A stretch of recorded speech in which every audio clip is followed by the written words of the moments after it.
Hey, welcome to the Wyoming DEQ blasting webinar. Today is April 20th, 2021. My name is Keith Gill. I'm the Public Information Officer here at Wyoming DEQ.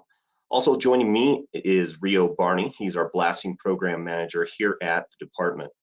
Before we get started, I want to remind all participants that their microphone is automatically on mute. To participate during the Q&A, you will need to raise your hand by clicking on the hand icon located on the Go to Webinar menu options. That should be on the right side of your screen. You can also submit written questions through this application.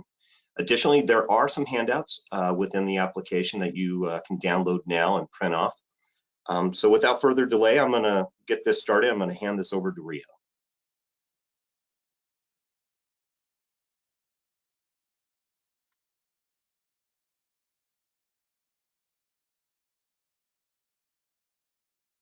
Good morning. My name is Rio Barney. I think I know the majority of you. Keith, can I present real quick?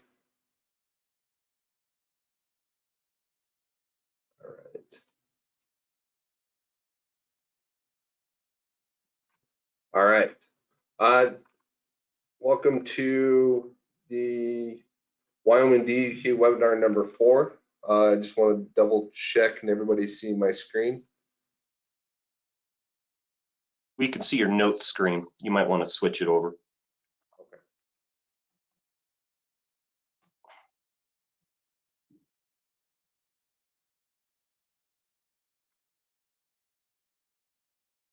Okay. All right.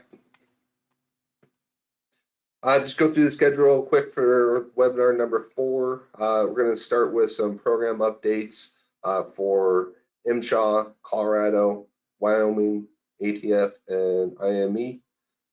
We're also going to have a regulatory roundtable. This will be an opportunity for audience members to ask questions to regulators. This can be done through, you can send an email directly to me. You can ask questions in the chat window. Or you can raise your hand and ask your microphone to be unmuted and ask a regulator directly. And after that, we're going to have a presentation on calculating distances between blast locations using latitude and longitude, and also coordinate system consistency. We're also going to have a presentation on handheld GPS device location accuracy, then a presentation on drone surveying using post-process kinematics, and then a presentation on drones, a workhorse in mining, and lastly, a presentation on median vibrations and loading limits. This webinar, there's approximately 4 hours of continuing education available.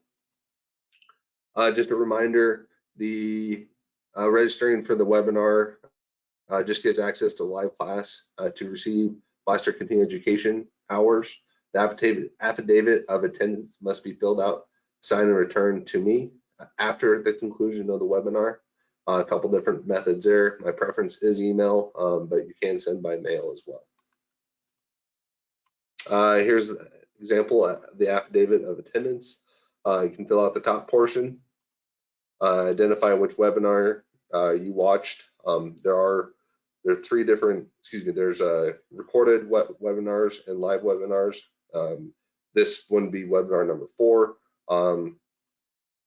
You can also use this for multiple webinars on one sheet of paper, and also can be used for multiple blasters as well. Fill out the blaster that watched it, print, sign, and date.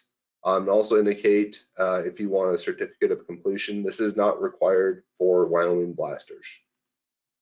This is available on the Wyoming DEQ webpage, and is also available as a handout. Here's an example of certificate of completion. And that's all I had for now.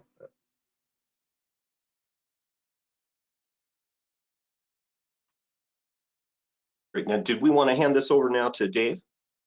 Yes, we're going to go to Dave Maynard with MSHA.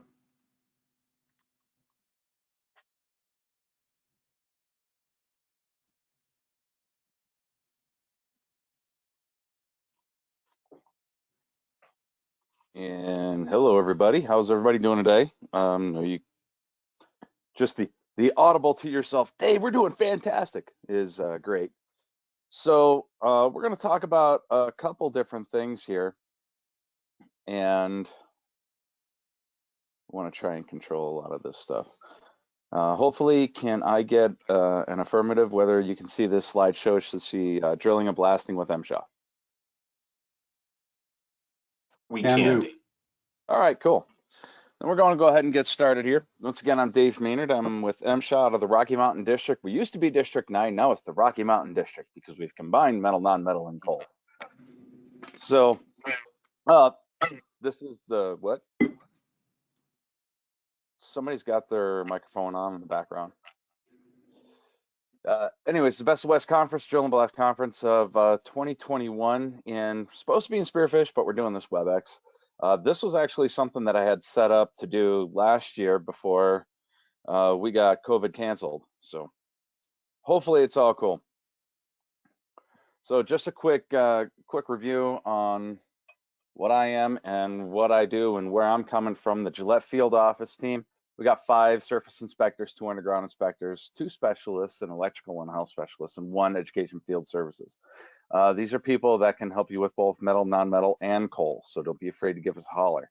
Some of the mines that we cover, we have 28 coal surface mines, 2 coal facilities, and 2 underground coal mines, along with 44 metal, non-metal mines. We actually increased our number of metal, non-metals about 20 from the last time we spoke. Areas covered, we're in Montana, North and South Dakota, and northern half of Wyoming.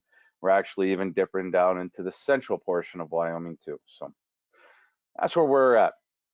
So what are we going to discuss? Everybody should see this because I really try and keep the format about the same. We're going to recap the previous years, talk about law regs, what they say, what they mean, drill and blast practices at the mines, and some other topics of interest. Now, the other topics of interest, those are going to come from you guys, guys and girls, whoever's listening out there. If you have questions, drop them to one of our organizers and they can relay them over to me when the time comes. Okay. Previous times, what did we talk about? Inspection of explosive storage, elevated roadways, load and blast patterns, protecting of them, warning and guarding of the blasting patterns, health hazards for drillers and blasters. We also did instruction of drilling and blasting, loaded and charged holes with respect to law, regulation, and policy, and the transportation of explosives. The last time we talked, we did actually spend some time on blurring the lines between metal, non-metal, and coal. Drill and blast patterns is elevated roadways. Here again, trying to relate the metal, non-metal, and the coal aspects together, and then reviewing some of the citations, some of the heavy hitter citations from the previous year. So again, any questions, make sure you get them to a moderator and they will, they'll get them to me. So first thing we're going to talk about is air brake systems. We're going to say, Dave, what does air brake systems have to do with drilling and blasting? Well, your bulk truck. This is kind of similar to a bulk truck in that it's I think it's an International or a Western Star.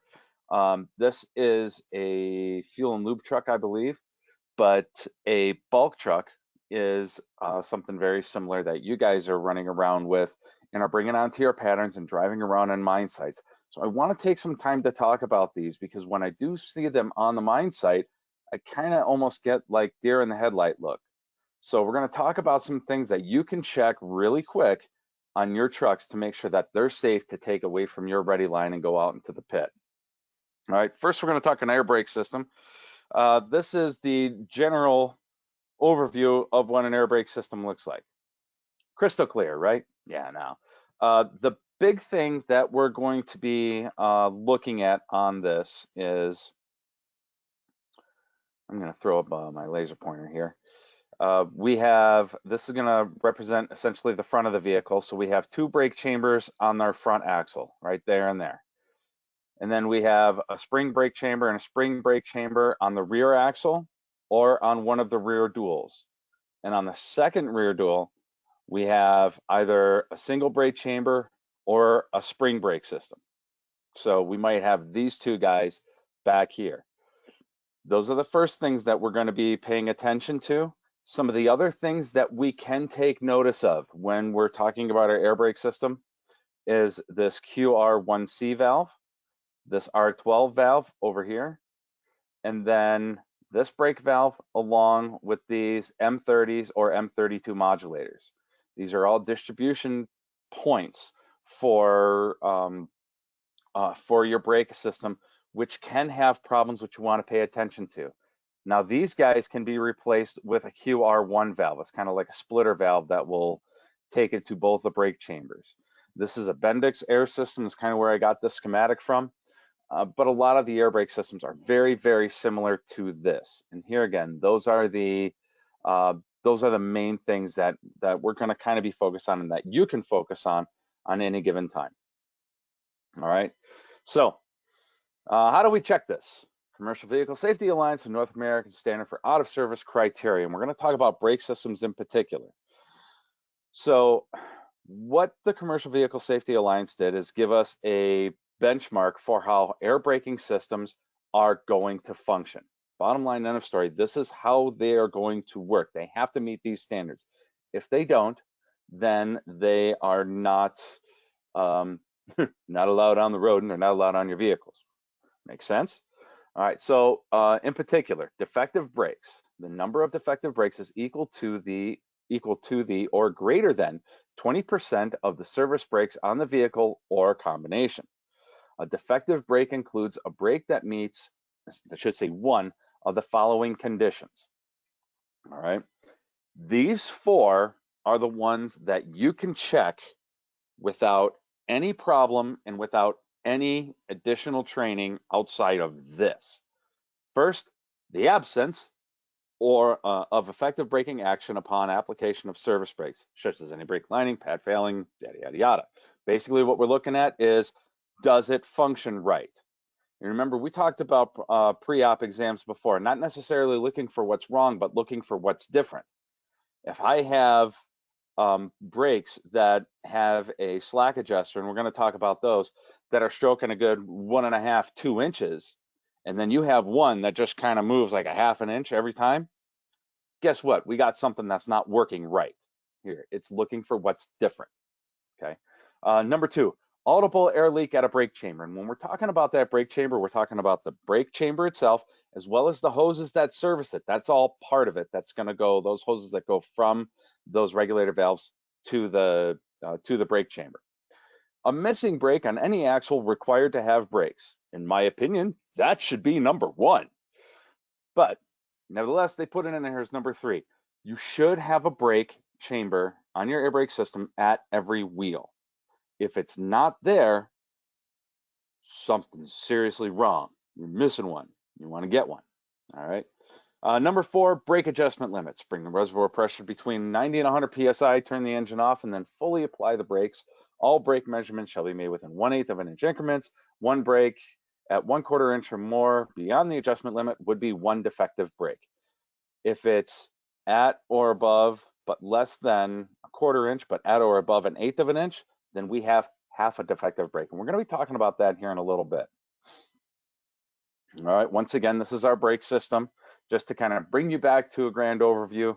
Again, these are the guys that we're talking about here that have to be there, and these are the lines that we're talking about. Make sense? Cool, moving on. All right, so air brake systems. When we're looking at our brake chamber, here again, we're looking at one of these guys here, a dual chamber spring brake. And what happens is in order for these guys to work, you have to send air to them. In the absence of air, the brakes work, or the brakes will engage. So when there's no air applied, the brake is engaged. You see our slack adjuster straight up and down. When the emergency park brake is released, air is applied to this rear chamber. And so it allows the park brake to release. And so now we are floating, essentially. We don't have anything holding us in place, because now air is going to this side of the chamber, is going to push this diaphragm down, which pushes this down, and then releases the brake. All right, then when we apply the service brake, now we're going to fill up this section, and it's going to reapply the brake. Make sense? All right, cool. Excuse me, I misstated. Air doesn't come into here. Air is going to come into here, and it's going to apply that diaphragm down. This is your park brake system. These are typically on your rear brakes. Those are the guys that hold us steady. Your front brakes don't typically have a dual chamber or a park brake system on them. So what are the limits? Commercial Vehicle Safety Alliance, again, sets this criteria for these brakes. And this is all based on the brake type that we're looking at and how much brake adjustment they're allowed to have. This is a first overview. And when we go into the 2019 version, they actually broke it down, and this is when they started talking about a half defect limit and a full defect limit. And here again, we're allowed a 20%, or what they refer to as the 20% rule. So if we have 4 wheels, that means we have 4 brakes. If we have a defect, or if we find one of those brakes defective, 1 out of 4 is 25%. As such, we meet that 20% rule, and we have out of service criteria for our braking system. And as such, our vehicle shouldn't be moving. All right. So this is what they're looking at. And then they're saying, okay, you can have a half defect. So I'm allowed 2 inches, but if I'm at 2 1/8 of an inch, well, now I'm half defective. It's not full, I'm half. So I'm on 4, I'm half of 1. And then if I find another one that is half out, well, now I have a full break between all of them that are out and meet full defective. And then now I'm at now I meet the 20% rule. So this is for a regular clamp type brake, which is what we've been looking at. And then these are long strokes. Now, long strokes give you a little bit more travel with their slack adjustment. So those are the things that you want to look at. And after a while, you should be able to see these measurements. You should be able to see about 2 inches. That really shouldn't elude you. And after a while, after throwing a couple measurements down. But when we go to check these, so all we're going to do is we're going to pressurize the system, bring it up to about 90 to 100 psi, and then turn the engine off, release your park brake, but make sure you got chocks down underneath so they're not going to roll away from us. All right. And then you're going to want to look at the brake can, and then you're going to have this push rod that comes out of the brake can, and then that ties to a slack adjuster. Now, when you hit the brakes, this push rod's going to go, the slack adjuster is going to flex this way, and that's going to engage the brake on the wheel. When that happens, you want to be able to measure how far this travels. One way you can do is you can set a reference line right at the face of the brake can, or what you can do is you can just set your tape up right here and take a measurement to, I like to go to this pin, and then you'll say brake, they'll brake, this guy will shoot out, and then you remeasure, and then you take the difference. Or like I say, you put a scribe line, have them brake, then measure the distance from the face of the brake can to the scribe line. That'll tell you how far you're moving. So where are we at with the regs on this one? Well, we talked about the Commercial Vehicle Safety Alliance, but it's not necessarily enforceable. It's a tool that we use to determine if our brakes are functioning properly. It's the benchmark, it's the standard, the industry standard by which those guys have to function. All right, so we go to 1605B. Mobile equipment shall be equipped with adequate brakes, and all trucks and front-end loaders shall also be equipped with park brakes. All right, that's one of the standards that we can write on a system like this. Let's say we have 20%, but let's say less than 50% that's out of adjustment. We'll probably stick with this guy, not having adequate brakes, okay? Program policy doesn't offer any additional information. 404A, and these are the coal standards. Mobile and stationary machinery and equipment shall be maintained in safe operating condition. Machinery and other equipment, or machinery or equipment in unsafe condition shall be removed from service immediately. Now we start dipping into more issues. Let's say we have an air leak at a can, and we have an air leak on a regulator valve, and we have, let's say, a slack adjuster. Well, now we got a lot of different types of situations involved with our braking system, and we want to be able to throw a little bit more. We're not necessarily talking about adequate brakes. We're talking about maintenance of our system, and that's where 404A comes in. It says, and then we go to program policy. This is where it specifically identifies brakes. It says the presence of defects such as worn tires, defective steering, or brakes could indicate that such machinery and equipment are not maintained in safe operating condition. Therefore, violation of this section would exist if such defects render the equipment unsafe to operate. Now we're maybe in excess of the 20% rule, not necessarily at 50%, but we have a lot of other things that are wrong with it. Now we start dipping into that 404A system. All right, now the other standards that we have over in metal non-metal, the big one here is 56 or 57, 14101A3. All braking systems installed on the equipment shall be maintained in functional condition. Program policy should be cited. It says this standard should be cited if a component or a portion of any braking system on the equipment is not maintained in functional condition, even though the braking system is in compliance with one or two of above. And with one or two, what they're talking about is there a service brake capable of stopping and holding the equipment in the typical load on the max grade, and the park brakes are capable of holding it on the max grade. Okay, so there is a brake test that metal non-metal allows you to do, but in a neutral standing position without it loaded or anything, we find defects wrong with it that satisfy some of these out of service criteria for an air braking system, we can issue that standard. We can issue that citation under the standard. Also, it's safer to check it this way. And we just talked about checking those slack adjusters, right? So that's something that any of us can do. If you can read a tape measure, you can check a slack adjuster and then know, based on those criteria in the Commercial Vehicle Safety Alliance, whether you're good or not. And if you're at about 1 3/4 or less on any brake, you're typically okay. So that's something to hold in the back of your head. If it's not, get your mechanic over and say, hey, you want to check this out. Cool thing about those air brake canisters or those air brake cans, those are all labeled. They have it inscribed on there or etched into the side of it, the type. So a type 20, a type 24, a type 30. They'll even say type 30 LS for a long stroke. And some of them will even say type 30 2.5-inch stroke. That'll tell you what the stroke limit is on those. And so it will give you that information or that criteria. It'll tell you what it is on it. If you can't find it, then you take a diameter measurement of the guy, and that will, or excuse me, circumference measurement and the diameter measurement. Diameter will do, and that will tell you what the size of it is. So what can we do? What can you do to help yourself in finding these things? And what do I always say? Examinations. Did you do your pre-op exam? 77-1606A and the 14100A all talk about your pre-op exams, doing and checking your stuff before you put it into service. There's a cool thing about checking your brake system when it's not running. And you want to make sure all the other stuff around you kind of isn't running too, because it lets you hear.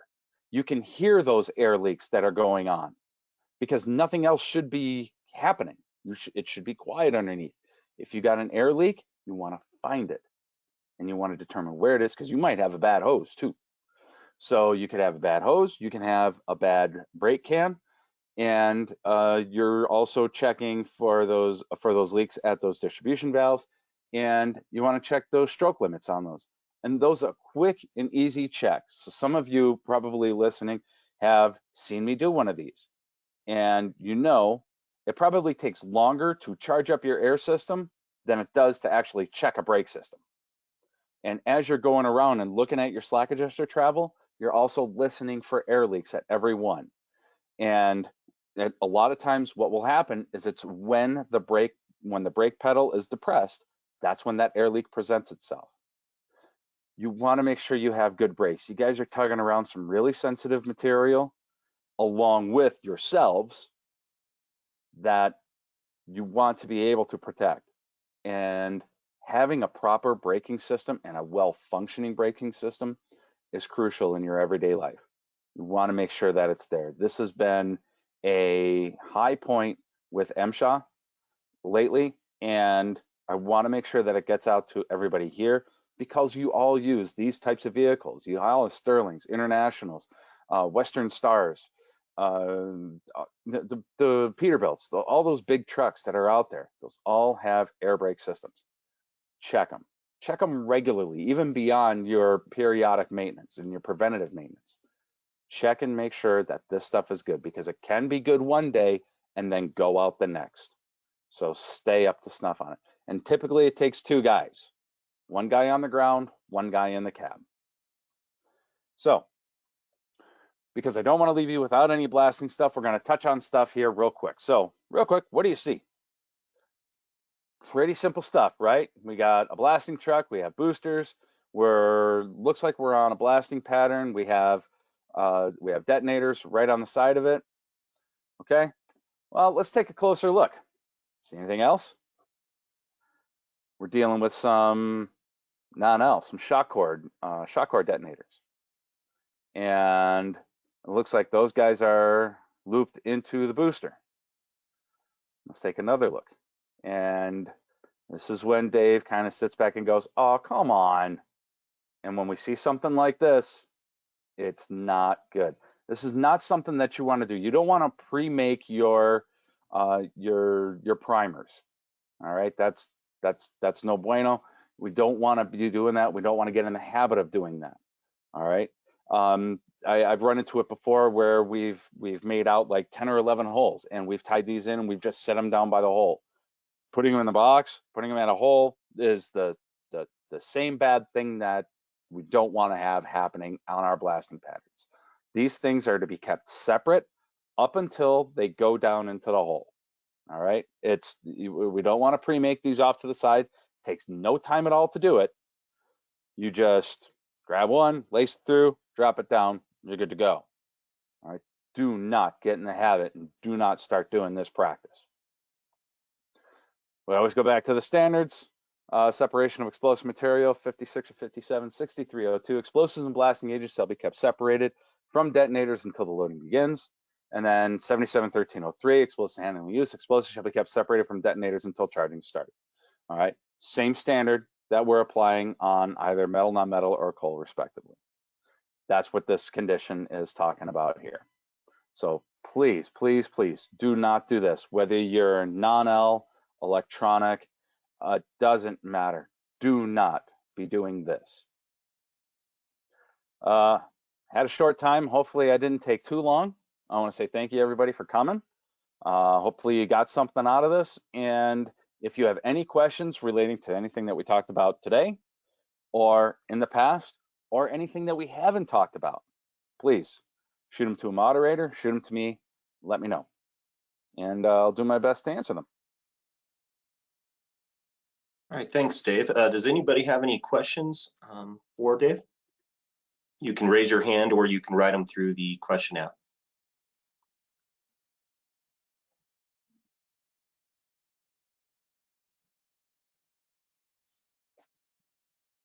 Dave, thank you. Thank you very much. Appreciate it. Right, it looks like we're going to move on here to Scott from the Colorado Division of Oil and Public Safety. He's going to give the Colorado program update. Hey, Scott, do you have a presentation as well? I was going to just give a tour of our website, if that's okay. Yeah, that's fine.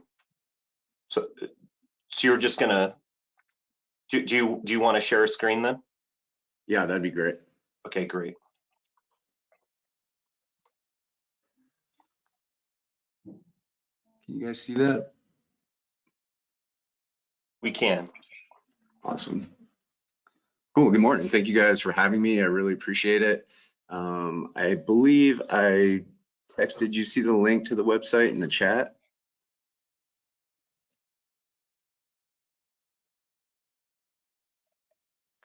There it is one more time. We do, and I can send that out to everyone. Okay, perfect, thank you. So I figured I'd spend my time just kind of going over our website and showing you, kind of giving a tour.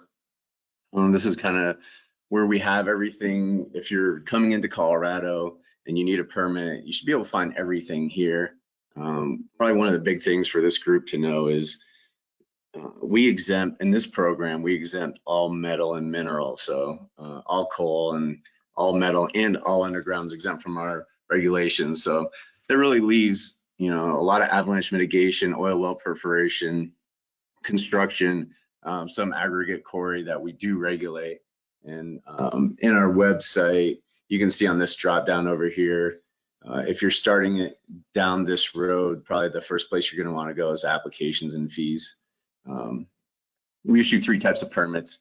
Type 1 goes to the individual, and if you are blasting, you need to type 2 as a company, And then if you're storing explosives in the state for more than 90 days, you'll end up needing this type 3 permit application for storage as well. Probably the biggest change since the last time we all saw each other and spearfish throughout the pandemic was our testing. We really try to avoid bringing people downtown into the offices for testing. So even currently, if you're going through this process and you need an exam, we're just contacting people and trying to figure out a way to meet outside of downtown Denver.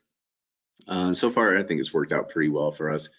So if you are going through this process, we just encourage everybody, reach out to us. You can find our phone numbers down here and contact us. And our emails. So, feel free to email us or call us as well. I'll also put my cell phone in the chat before I finish today. And then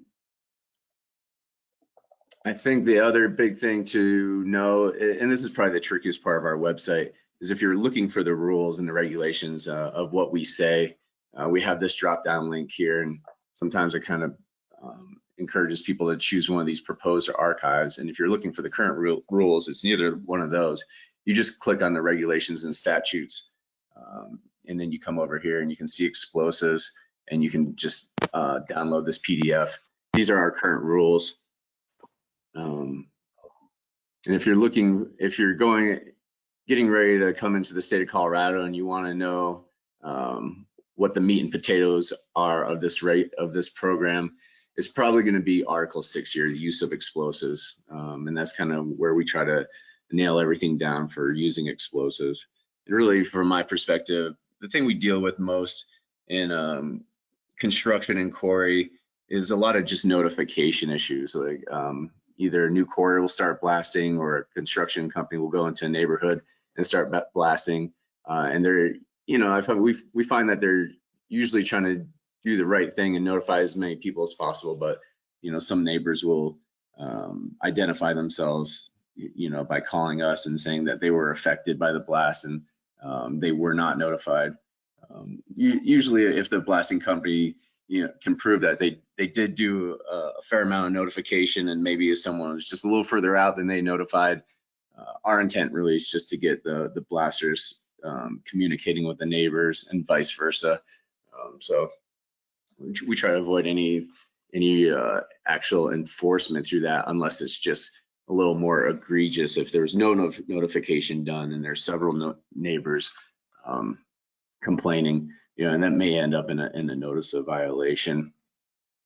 Other than that, we are looking at probably opening our rules pretty soon, and we're getting some pressure from our administration, because this is a self-funded program. So, all the money we collect to run this program comes from permit application fees. The last time we raised fees was back in 2009. So at some point in the near future, I believe we'll probably be opening up the rules to have that discussion again, which is probably my least favorite thing to do in this program. But we also have some other ideas. Like, we've had some feedback from stakeholders who were asking to be a little more consistent with ATF federal regulations, which we're usually very keen to do. So there's some requests to lower our age for obtaining a permit. Recently we had added an endorsement for possession of explosives. Previous to that, all our individual permits were just for being a blaster in charge. And then in 2019, we added an endorsement for possession of explosives. So that would allow an individual, to have keys to the magazine, or to be able to transport explosives, be in possession of explosives without having an actual blaster in charge around. That does preclude them from making any decisions that a blaster in charge would make, like how much explosives am I using, what's the initiation system, and the person actually giving the order to initiate those explosives. So since we added that, we got further feedback saying, hey, you can be an employee possessor and at least 18 years old. So we're kind of looking at that, and any other. We'll go through our regs and try to find anything else that we can add for value in the rule change. I don't have a set date. It's kind of been a little up in the air with the pandemic, because at first they were like, oh, you need to raise fees, and my feedback was like, yeah, this probably isn't the best time to have that conversation with the industry. We had a weird thing happen last year. We had a pretty bad wildfire season late in the summer, early fall, and then the governor's administration at some point had put a 30-day ban on all explosives in the state, which really wasn't, I don't believe, was communicated to all explosives users. It wasn't even communicated to us. I found out through one of my stakeholders, which was pretty frustrating from my perspective. And like some communication about stopping all explosive use in the state of Colorado would have been nice to hear from the governor himself. And then there's lots of scenarios that I was providing, like, what would you do in this scenario? And ultimately, the administration said, oh, well, let the local jurisdictions handle it. So I think it was a bit more of a paper tiger than anything. There was a couple of fire districts that did uphold the ban. But in light of that, I was like, man, you guys are going to ban explosives, and then you want me to go back to my stakeholders and talk about raising permit fees? So I got a bit of a delay there. We did have one other change in our fingerprinting process. Typically, we had been doing our own fingerprinting in our agency, and we were told not to do that any longer. So Colorado Bureau of Investigation has the authority to do all background checks. And basically what we were being told is, the only true way to identify somebody is through fingerprint-based background checks. And I think up to that point, we were collecting fingerprints, but I think the program that was doing the backgrounds for us they were only performing name-based background checks. So our Attorney General's opinion and the Colorado Bureau of Investigation opinion was, hey, the gold standard is you have to fingerprint people to be able to identify who they actually are. So if you guys have been around for a few years and heard me speak, I just kind of, felt I got a small victory with saying, hey, if you're renewing and we have your fingerprints already, we don't need them again. Well, that's all gone now. If you're renewing, you will have to go back and get fingerprinted every single time. I think the process is a little more streamlined, and I was resistant to it at first, but now I actually endorse the system. You're required to go to a third-party fingerprinting person agency in Colorado. If you're out of state, we have instructions for that too.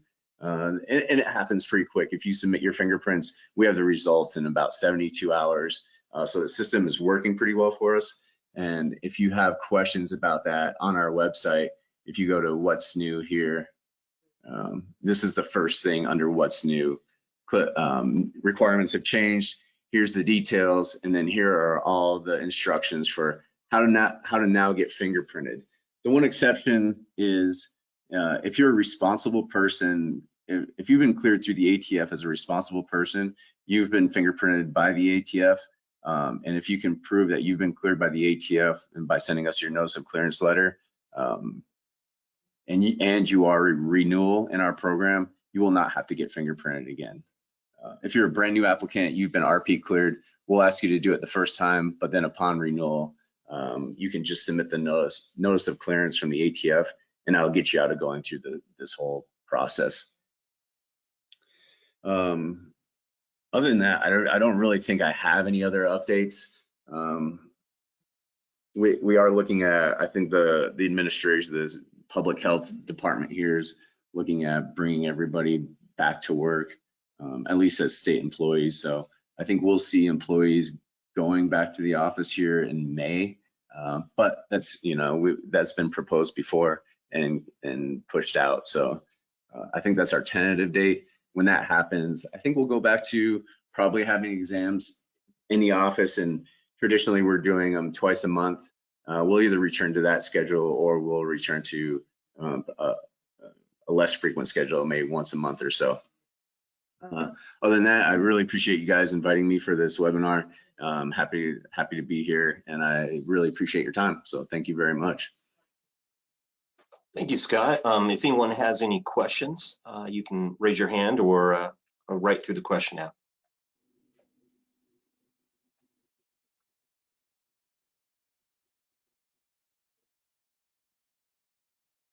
Scott, thank you for your time and participating in this webinar. Thank you very much. Okay, next we got Rio. Hey, Rio, did you have a presentation with this? I do, yes. All right.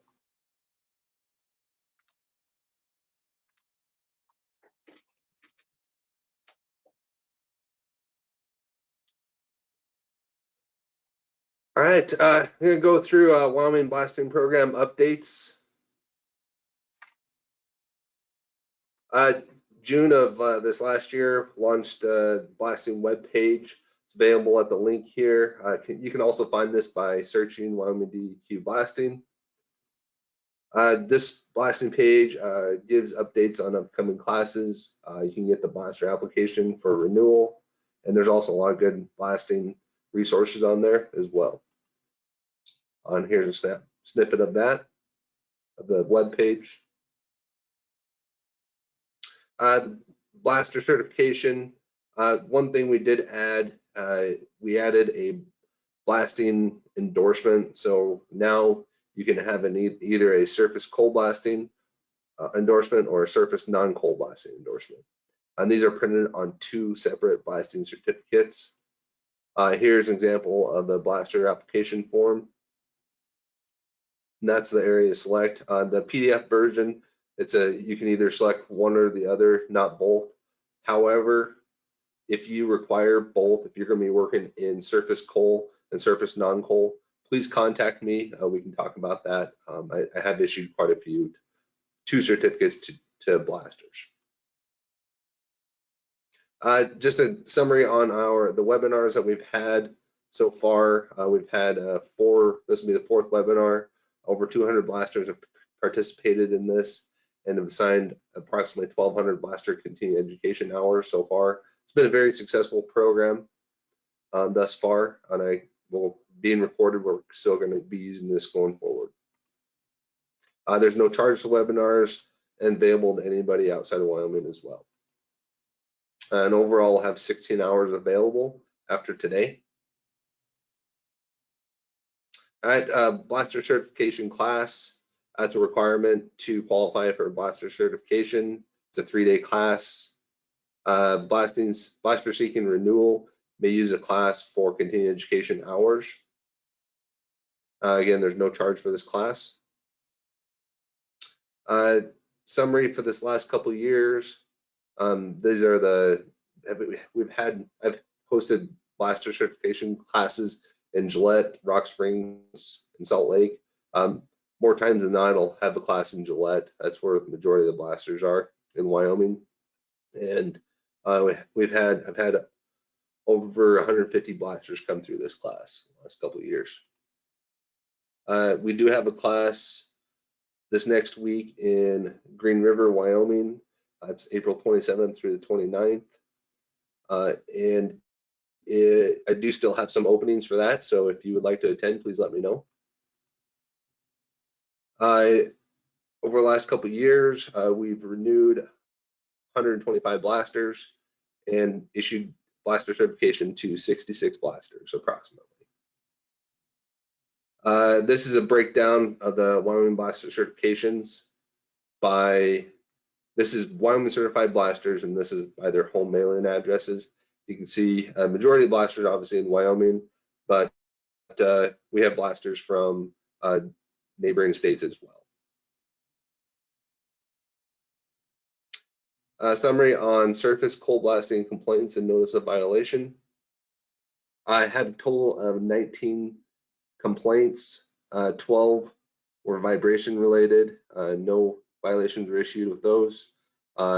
6 complaints had to do with blasting emissions, and 1 complaint had to do with lack of notification prior to shooting. were issued, so notice of violations, issued 3 blasting related notice of violations. 2 NOVs were issued for lack of annual blasting notice, and 1 NOV was issued for violating permit restrictions for blasting emissions. Just a summary for cast blasting. In 2019, there's approximately 305 casts. This is just in the Powder River Basin area. This is around Gillette, Wyoming. In 2020, there was approximately 300 casts. And then year to date this year, we're at around 65 casts. All right, any questions?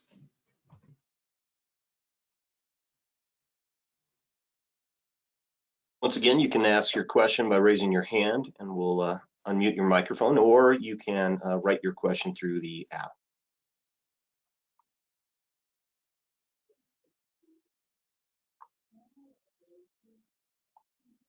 All right, well, thanks, Rio.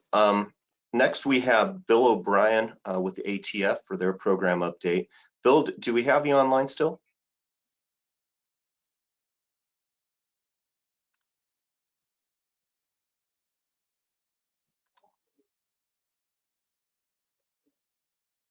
I'm not sure if we still have Bill online, Rio. Okay, let me check, see if I have anything from him.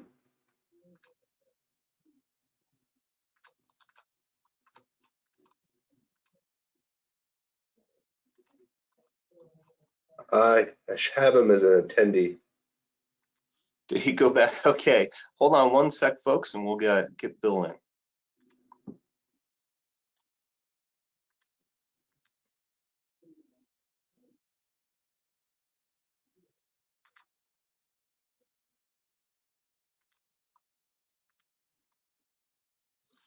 Hey, Bill, do we got you? You should be able to unmute your phone. Yeah, unmute your mic. All right. Yeah, it was telling me I was muted by the organizer up until just now. So here I am. All right, great. 1 second, we're going to show my screen here.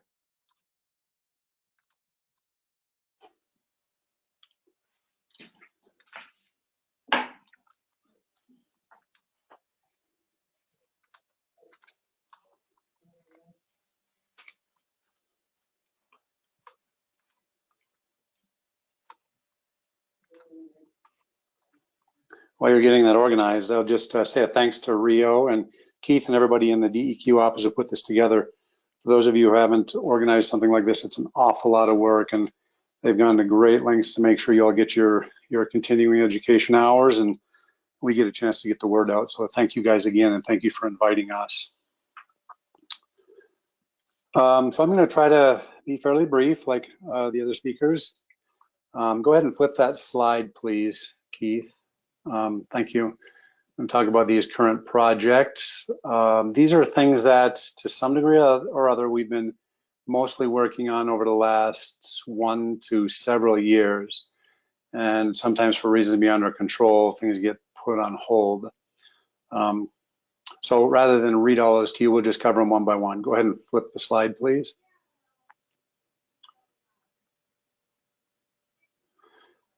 In 2017, we had a request from an industry organization. In fact, they're here, it's IME, made a request that we make some changes to the theft and loss form. As you all know, as indicated in these first 2 bullets here, the law and our regulations require that anytime you experience a theft or loss of explosives, you have to report this to ATF.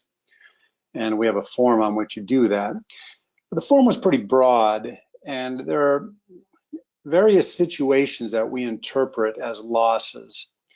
So the industry, when they have a certain type of loss, might be confused by some of the requirements in the form. For example, in the seismic industry, explosives are placed way below ground level, sometimes 30 or 40 or 50 feet or more. And if they fail to detonate, they can't really be retrieved. It's not pragmatic. And so they sit there until they deteriorate, and then they're no longer a threat. But ATF still has to see this as a loss because that company no longer has control over those materials. And so one of the complaints has been that the form really doesn't address this sort of thing. It talks about the type of magazine the materials are in when they went missing, and a few other references that are a little confusing and really not applicable. So if you'll flip the slide, you'll see what we've done with that loss category. There are 3 categories of losses now. Before it was just 1. And you'll see that the first one addresses the type I just mentioned, where something fails to detonate, but you really can't get your hands on it. The second one is a situation where you lost some explosives and you think you know how you lost them, but you still can't find them. For example, if they fell off a truck, you all would be surprised how many explosives fall off trucks in our reports. So we've used that as an example of that type of a loss. And then the third category is one where you simply don't know what happened. You take an inventory and the amount of materials in the magazine don't match what you show in your records, and it appears you're short. And after a quick search through your records and blast logs or whatever, you can't find what caused that shortage. And so you have to report that as a loss. And that'll be an example of the third category. I want to draw your attention to the checkbox in the middle of the top row. It's called a supplement to previous report of theft or loss. And then please flip the slide.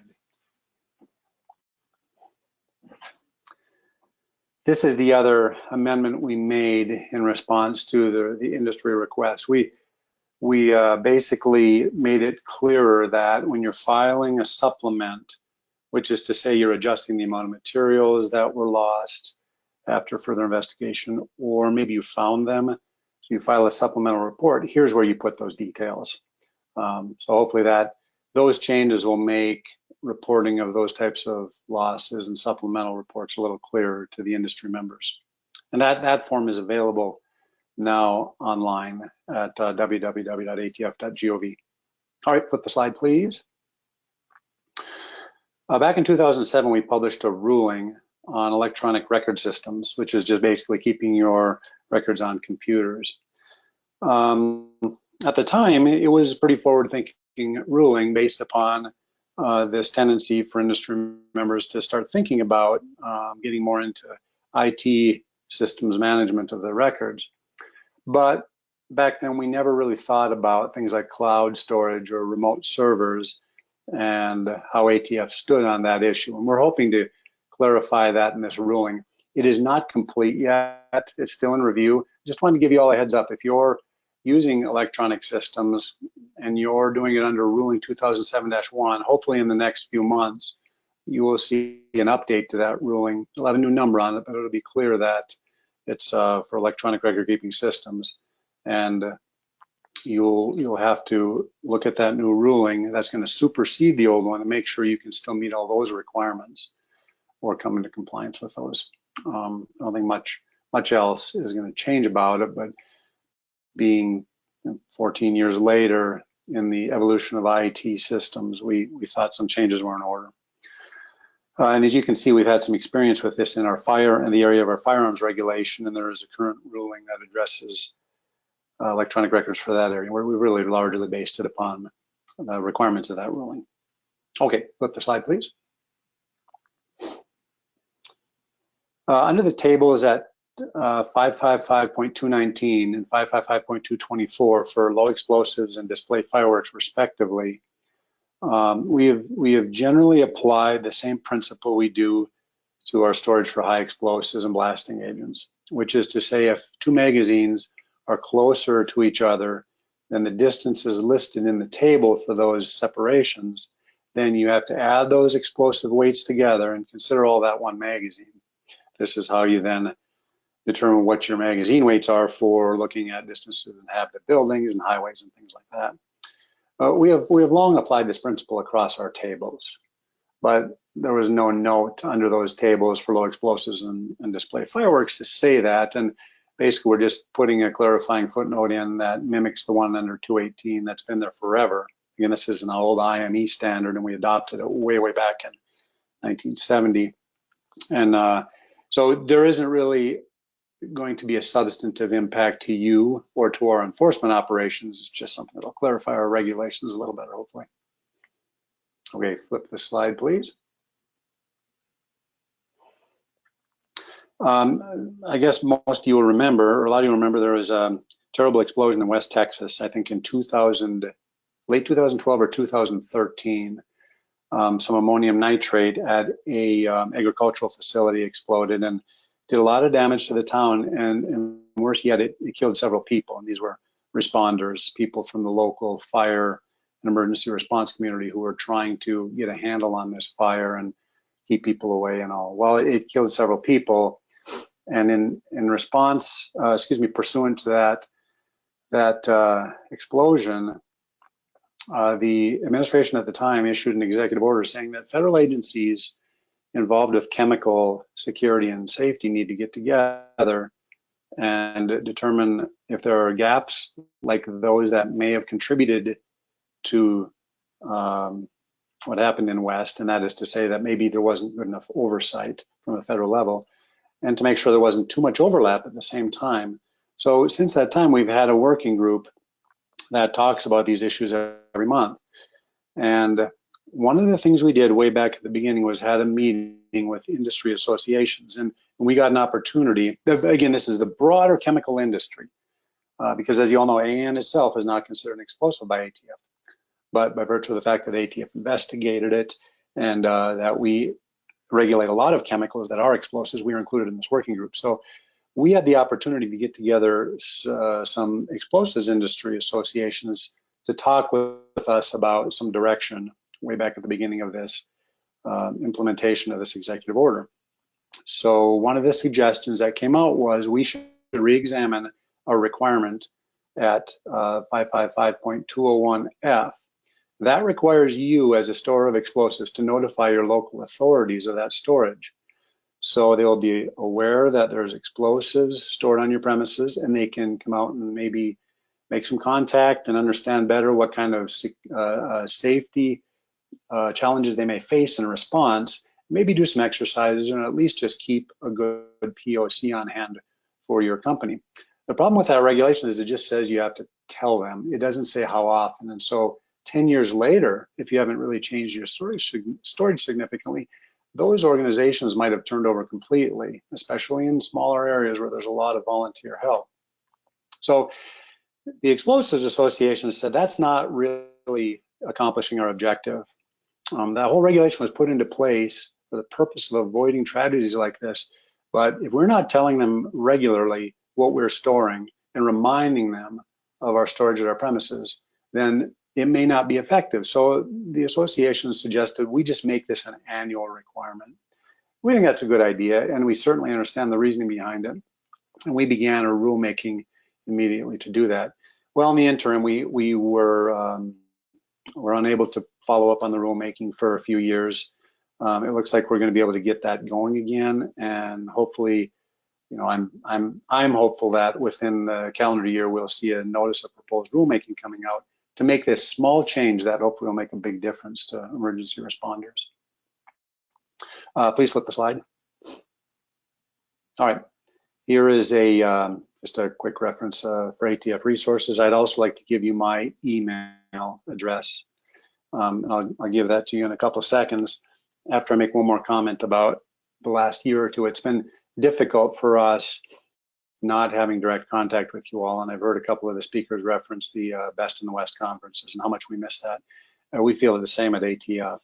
However, there has been a silver lining or two, and we've all learned how to manage IT resources better and such, and it is sometimes tough to travel a lot. In fact, the last time I went up to Spearfish, there was a bit of an accident on the highway. This great big semi-trailer of Vicks Vapor Rub had turned over, and it was everywhere. The good thing is that there was no congestion for 8 hours. Brad Brown, that one's for you. I know you're all laughing uproariously while on mute. I thank you very much. I'm happy to take questions now, but also I'll be around for the panel discussion. So Rio and Keith, however you want to handle that, just let me know. Oh, I forgot to give you my email. Sorry. It's william.o'brien, that's O-B-R-I-E-N, at atf.gov, william.o'brien at atf.gov. All right, thank you. Thank you, Bill. If you have any questions, you can do that now by raising your hand or writing through the question app.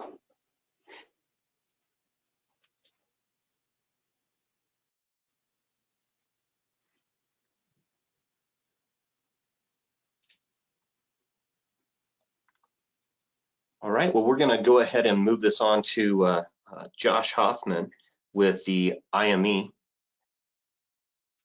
Josh, hopefully we have you still on. I am here. Great. And Josh, did you have a presentation? I did. All right, great.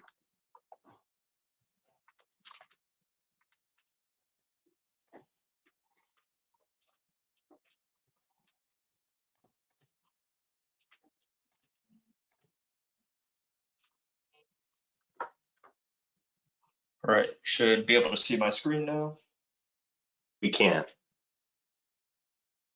All right, and I'll just start it off by showing you a slide of all of the members that make up the Institute of Makers of Explosives, because I use the pronoun we a lot.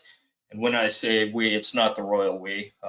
It's all of the people you see on the screen here, from big manufacturers to small users to transporters, from conventional construction, mining, oil and gas. So big, small, no matter the sector, we represent them all.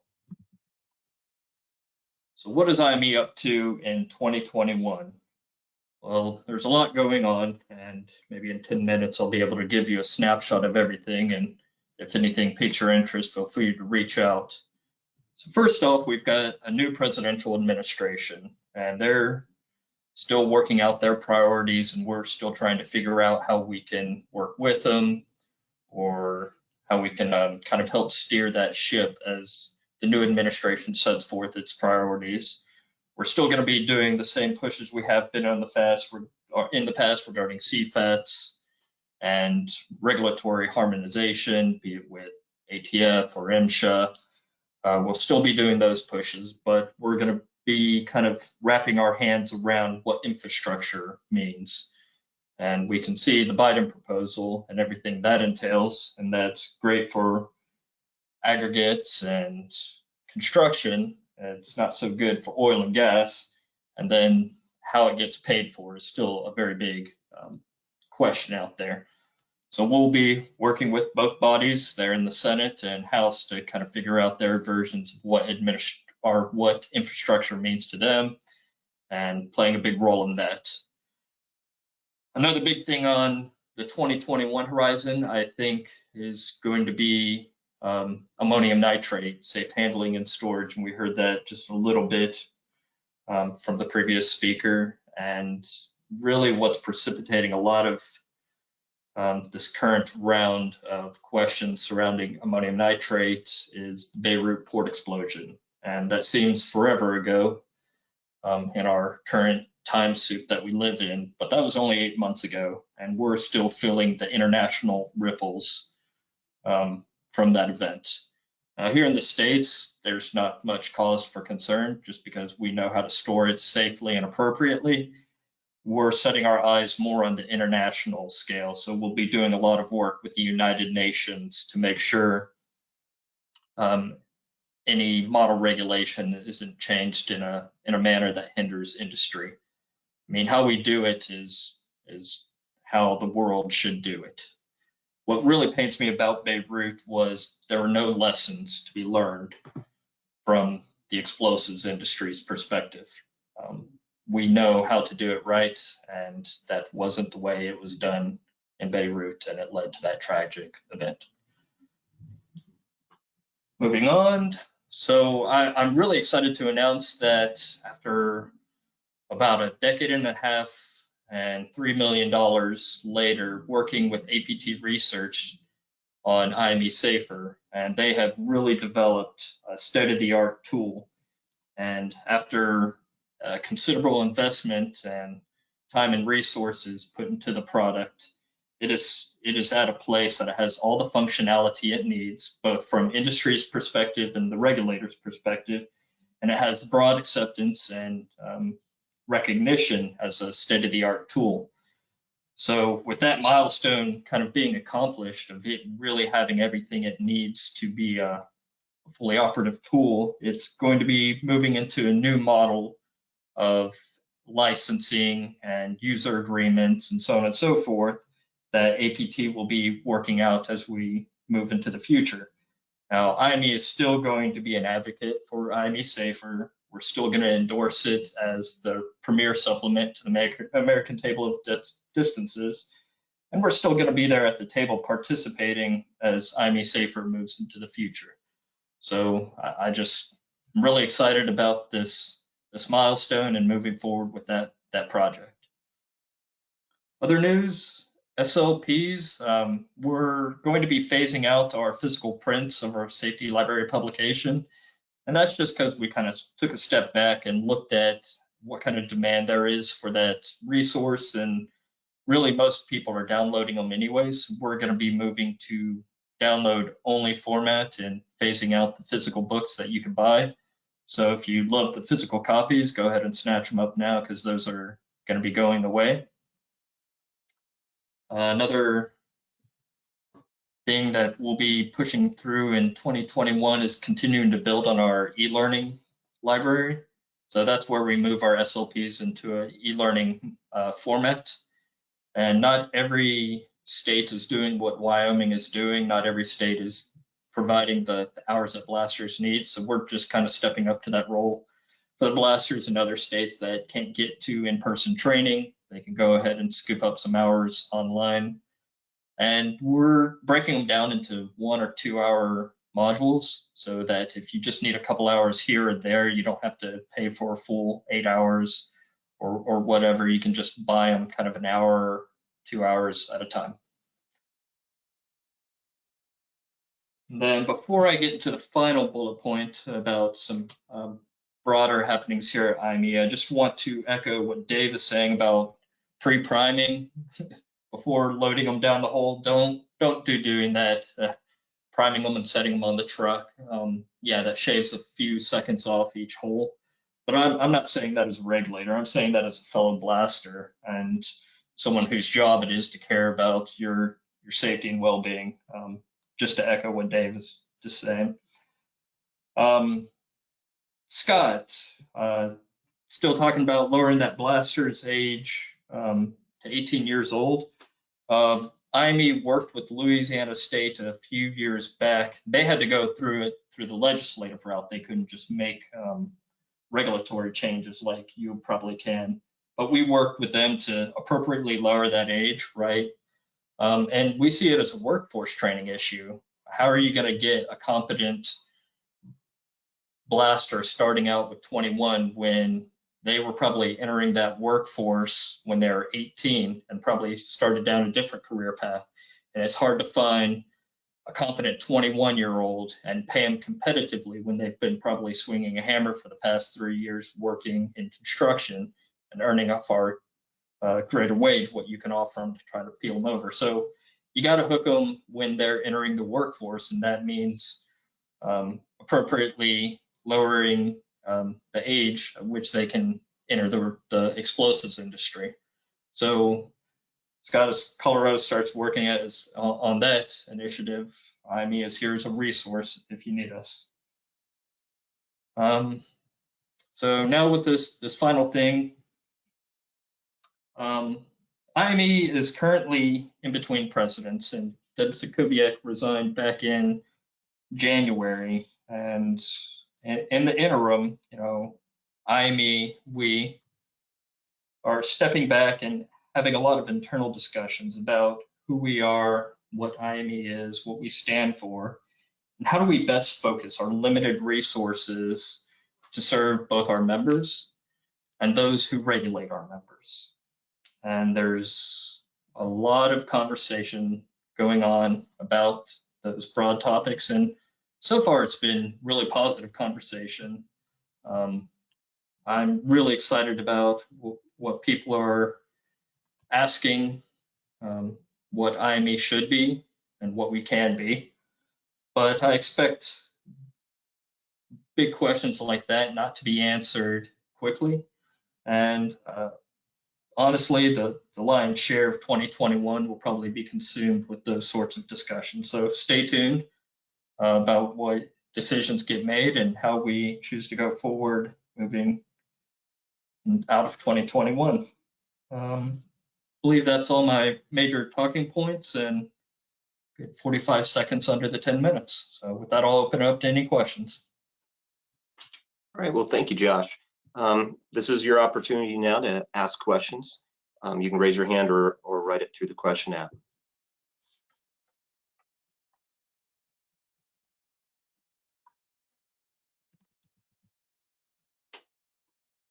Additionally, we did have some other questions that came in through our chat app. And these questions are for additional panelists or presenters. We had one for ATF. With the increased forest fires, have you had any discussion about storage in remote areas, including notifying first responders? This would be for Yeah, thank you. I'm unaware of any specific discussions we've had about that. Outside of some interagency discussions we had maybe a year or two ago with the Forest Service, talking about the regulations they currently had in place about the use of certain materials in their forested lands. I don't know of any other discussions ATF's been involved with regarding storage of explosives in those areas. I don't think anything has changed there. Here's another question for state regulators. How many cast shots emit blasting emissions? It used to be 95% showed smoke.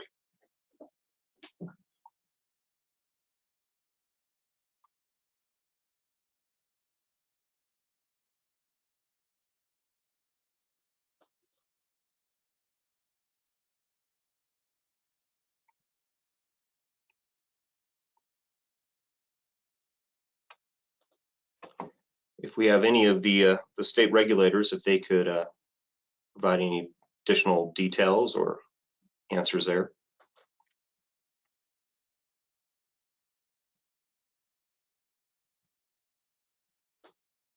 Well, we'll have to get back on that answer.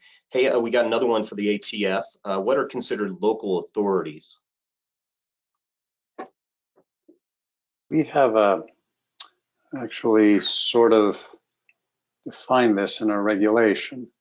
I'm afraid I don't have it up in front of me right now. What it shakes out to is usually the people who are in charge of fire safety issues for your area. And I would encourage people to consider this broadly. So you might have a local fire department, but if your state fire marshal also asserts some authority over your operations in some capacity that might affect you in regard to our discussion, maybe reach out to them too. But I have to directly answer the question, refer you to our explosives laws and regulations. I believe we define authority, local authority having jurisdiction or something like that. I have a couple of friends on the line here. Our Director of Industry Operations from Denver, Paul Brown, is on, and IOI Tony Bradley from Denver, and also my chief, Annette Butler. So I'd invite any of you all to come on and comment on that if you have something more specific.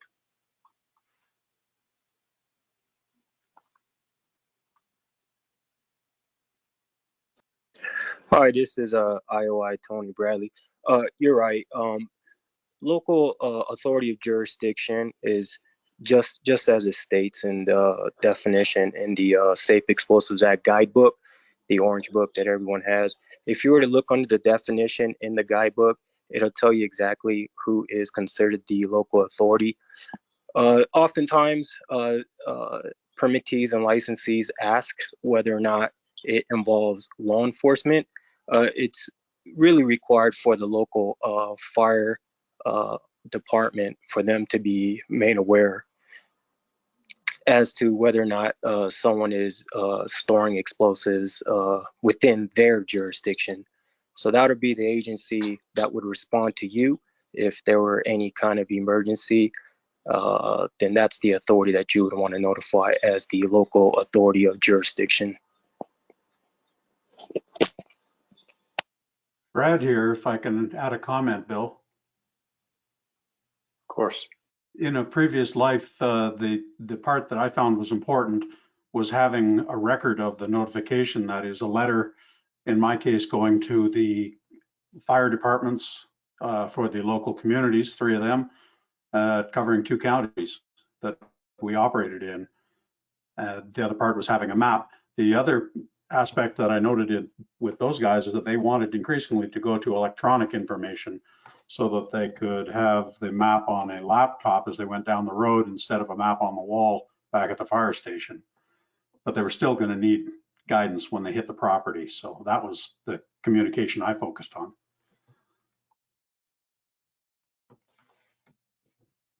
Thank you, Brad. We've got another question here. It came in quite a bit earlier. There are 2 people watching. Do we each do an affidavit of attendance? Rio, could you help answer that?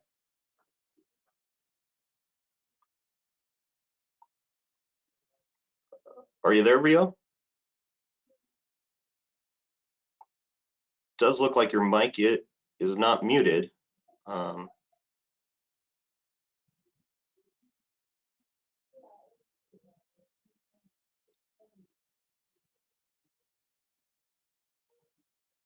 Well, Rio, it does look like we're having a little bit of technical difficulties with your microphone.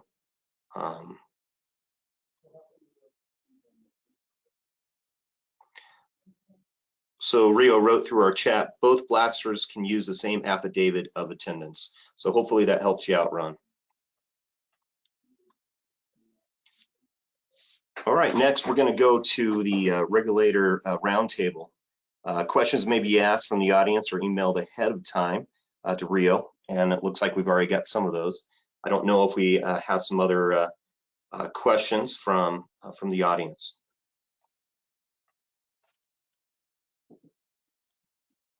One here I sent in from chat on misfires. I wrote in, I see misfires under the surface, metal, non-metal. What applies in surface coal, please?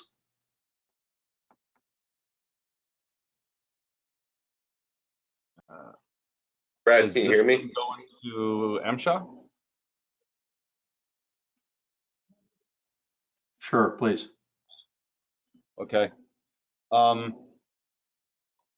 Whenever we start talking about stuff, I always try and go to the standards. When he's talking about the metal, non-metal standards as far as handling misfires, actually gives quite a bit of detailed information under 56 and 57, 6311. So we can read through those if you want. If you don't, only work necessary. Excuse me. Faces and muck piles shall be examined for misfires after each blasting operation. Only work necessary to remove misfire and protect the safety of miners engaged in the removal shall be permitted in the affected area until the misfires are disposed of in a safe manner. You're gonna find that language a little similar over on the coal end of things. It says goes on. Part C, when a misfire cannot be disposed of safely, each approach to the area affected by the misfire shall be posted with warning signs at conspicuous locations to prohibit entry. Here again, we're keeping people out when we can't take care of it. And a warning sign at conspicuous location to prohibit entry, and the condition shall be reported immediately to the mine management. Misfires occurring during the shift shall be reported to mine management no later than the end of shift.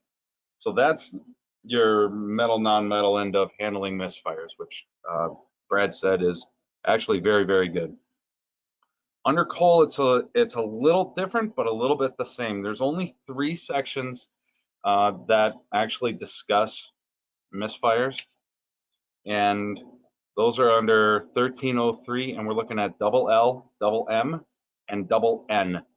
Double L specifically, and this is going to sound a little similar, misfires shall be reported to proper supervisor and shall be disposed of safely before any other work is performed in the blasting area. That one really kind of references back to the metal, non-metal aspect of things. So we're really looking at the same kind of standard there. Double M, when safety fuse has been used, men shall not return to misfired holes for less than 30 minutes, for at least 30 minutes. And then it says when electric blasting caps have been used, and then shall not return to misfired holes for at least 15 minutes. What typically happens when there is a misfire like this is they will mines, because we're not using electric stuff very much. Typically we're in electronic and non-L. So what they'll do is they'll err on the side of caution, wait that 30 minutes, sometimes if not longer, for things to kind of work themselves out, and then go in and address the condition. So that's kind of that's how we are handling that as far as the standards go. I hope that answers your question, Brad, and I don't know if it does. Yep, got me. Thanks. Okay. Thank you. If anybody's got anything else, let me know. I forgot to share my email at the end. It's maynard.david, D-A-V-I-D, @dol.gov. And you can go ahead and email me there with any of your questions, comments, or concerns. And I do apologize about the glaring typo that's at the top of darn near every one of my slides where break was misspelled. I apologize for that. Some things kind of get missed. Brad, thank you very much for pointing that out. And for everybody else, I do apologize. Brad, you're just going to have to live with it. I don't apologize to you. In line. I agree. Can you guys hear me now? We can. Okay.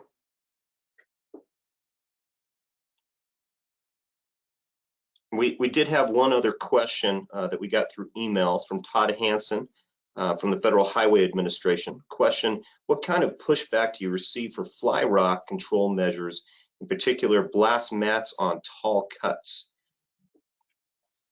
Does anyone have a good example of a general blasting plan, pre-production, and site-specific blast plan production they can share as a baseline for those of us that review these documents?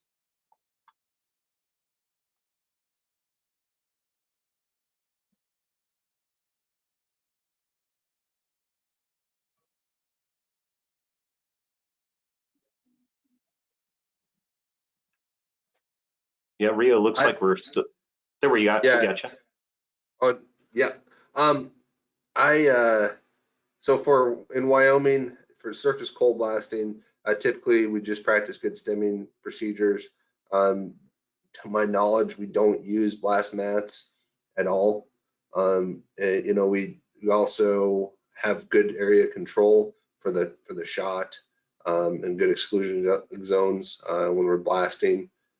This is probably more of a quarry related question than anything, where you have maybe people and houses closer to the blasting activity. So, and you know, I guess I'd open this up, you know, if there's anybody in the audience as well that could provide some insight on this one, not just the panelists.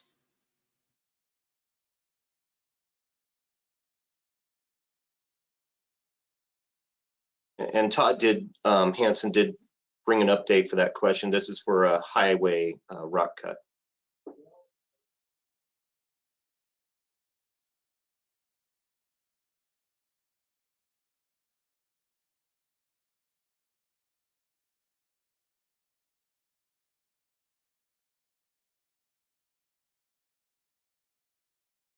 And I guess I'll follow up, Todd. I'll follow up with you on this question. We'll see if we can get some answers for you.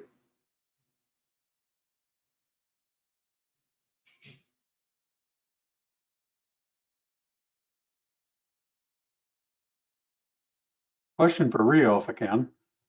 You were offline or unavailable there. I asked what's the amount of smoke for cast look like these days? It used to be Doug would report about 95% of our shots produce smoke. What are you seeing these days? Are we getting to cleaner and cleaner? And what's the direction we're going on that? I think a couple things on that. You know, we're starting to see a surge in lining cast holes.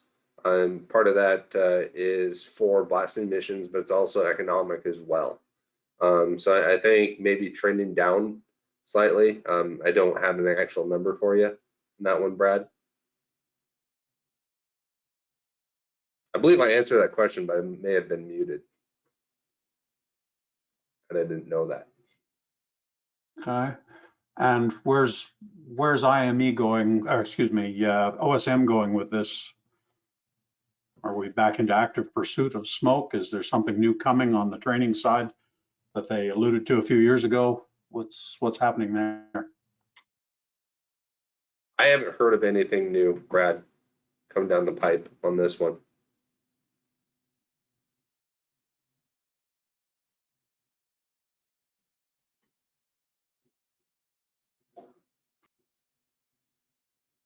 Question for the group, if I can, probably MSHA leading it. What's your view of using drones to clear a blast?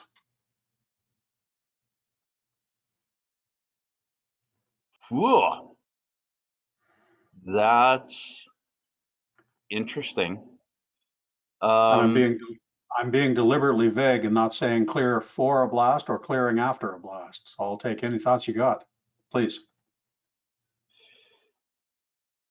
The thing that scares me about the drones is sometimes they will take a higher approach, and I can see that. I don't want to say being abused, but it runs the risk of saying, all right, you know what, I'm just gonna fly my drone up, point my camera down, and just get an overall picture. If it looks good, I'm gonna let it fire. Problem with that is you may miss some things. There may be people on foot, or the whole blast area may not be clear to the point that it may get that people may get missed, and then you go ahead with firing. Now I understand there are safeguards that we put in place with our blasting practices in order to make sure that those things don't happen. But I'm a big fan of boots on the ground as far as clearing that. But as far as the standard goes, I don't have a whole lot of things to stand on as far as saying, no, you can't use a drone. All I got to say is, did you clear the blast area?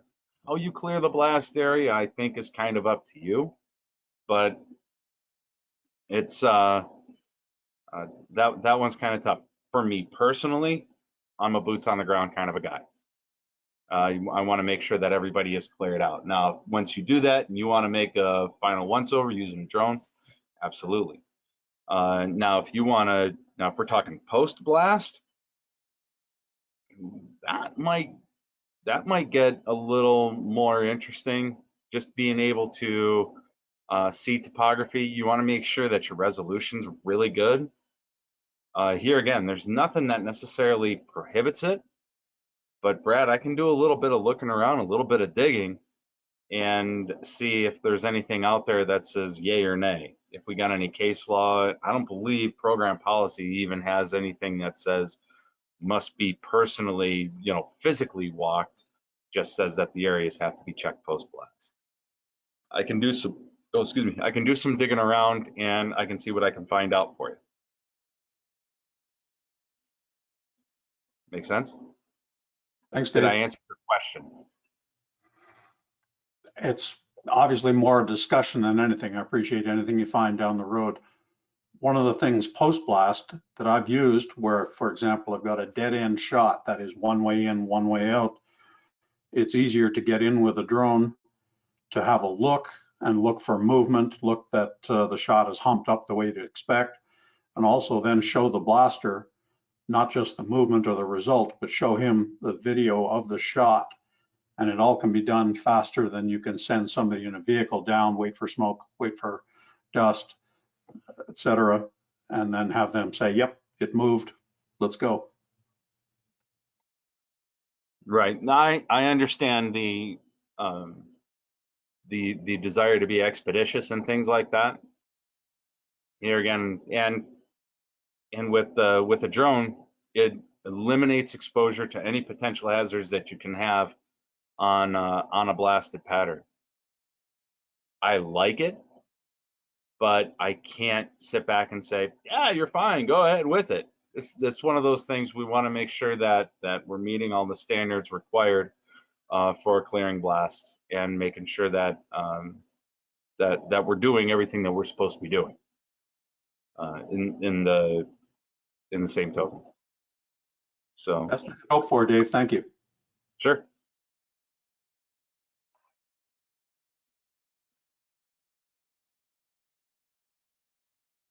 Brett, this is Rio. I think as far as a pre-blast clearing, I don't think it could be your only tool, but you know, if you, some of these, for a cast shot, some of these blast areas are extremely huge. And maybe a quick check to make sure everybody's out of the area, then I would support that, but definitely not to clear for a pre-blast.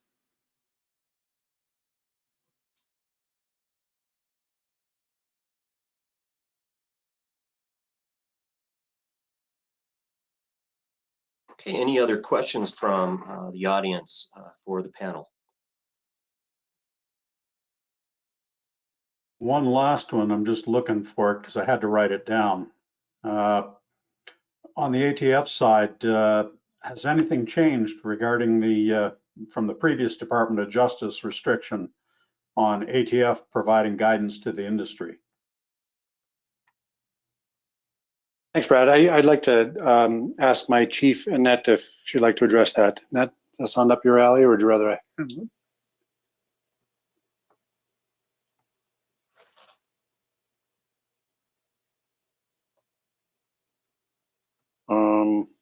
Okay, maybe Annette is not able to. And who is that there, Bill? Sorry, Annette Butler is my branch chief in Explosives Industry Programs branch.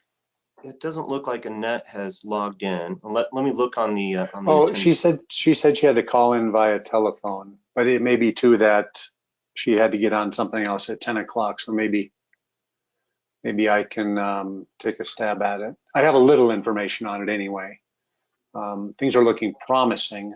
As you all know, the last few years we've been under a restriction. There was a Attorney General memo saying that ATF and other regulatory agencies under the department would not be able to provide certain types of industry guidance. And a lot of it is the stuff we would often do with our explosives industry. The new department is giving indications that we'll be able to get back to doing that more frequently and more regularly. Currently, we still have to send actual guidance through the Justice Department, but being that there's apparently a relaxation on us getting those out, I think it's going in the right direction. So it looks promising anyway.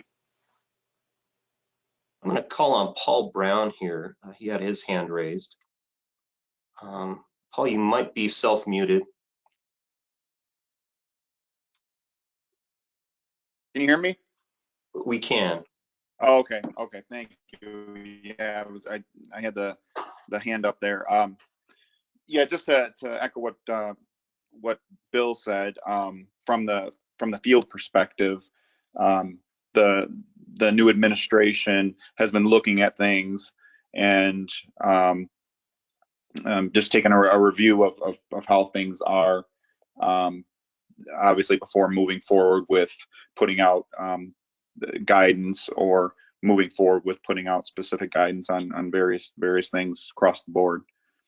I did want to ask Bill if you're still on, real quick, regarding 201F and the potential notice for annual notification.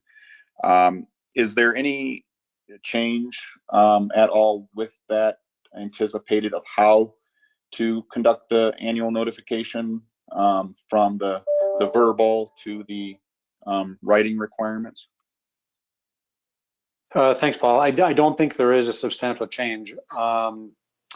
I believe that we still are going to require it basically be done in the same fashion, and we're focusing on the timelines for when it should be done and how to propose, you know, an annual requirement should be done, whether it should be calendar year or year from the last time you did it or whatever like that. So I think it's going to have the same basic requirement for how to make the report. Okay, thank you. Okay, any other questions from the audience?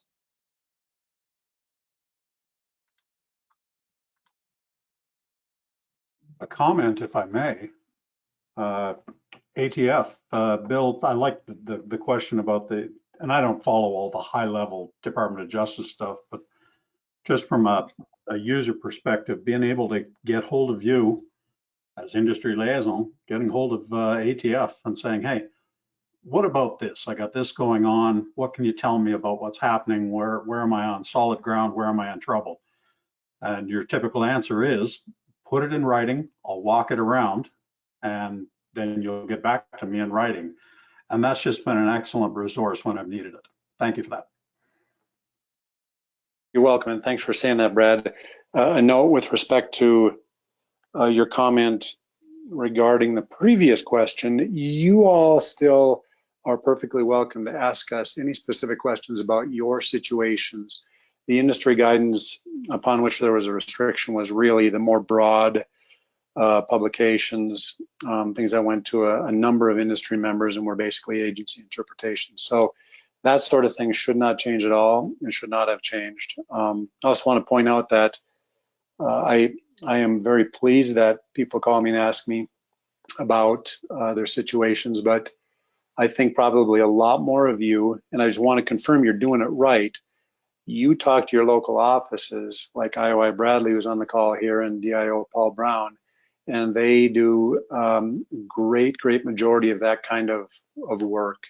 And so if there are things that I've talked about here, or higher level things that you're concerned about going on with ATF deliberations on rulemakings, that sort of thing, I'm a good resource for that. And I'll always try to answer your questions, but please remember you have excellent resources in your local offices. And an example of that was what you heard today from IOI Bradley. So thanks again, Brad.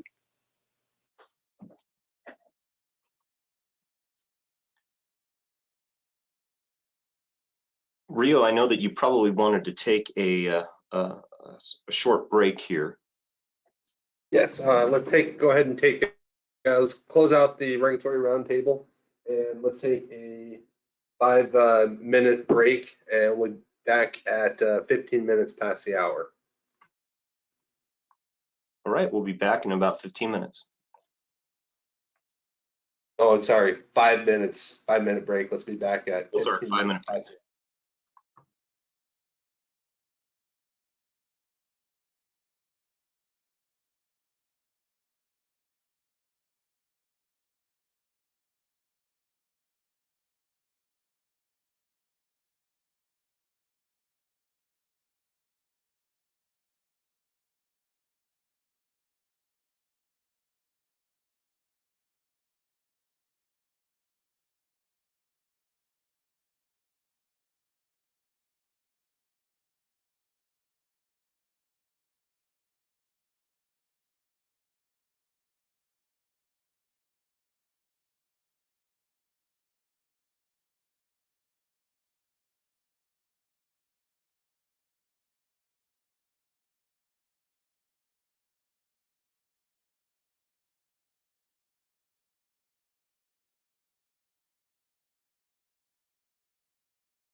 All right, we're going to go ahead and get started again.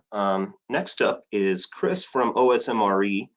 He'll be doing a presentation on calculating distances between blast locations using latitude and longitude and coordinate system consistency.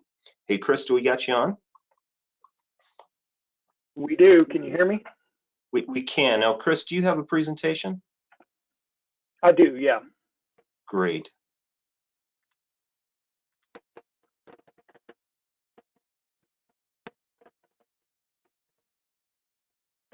Just 1 second while I get the right screen.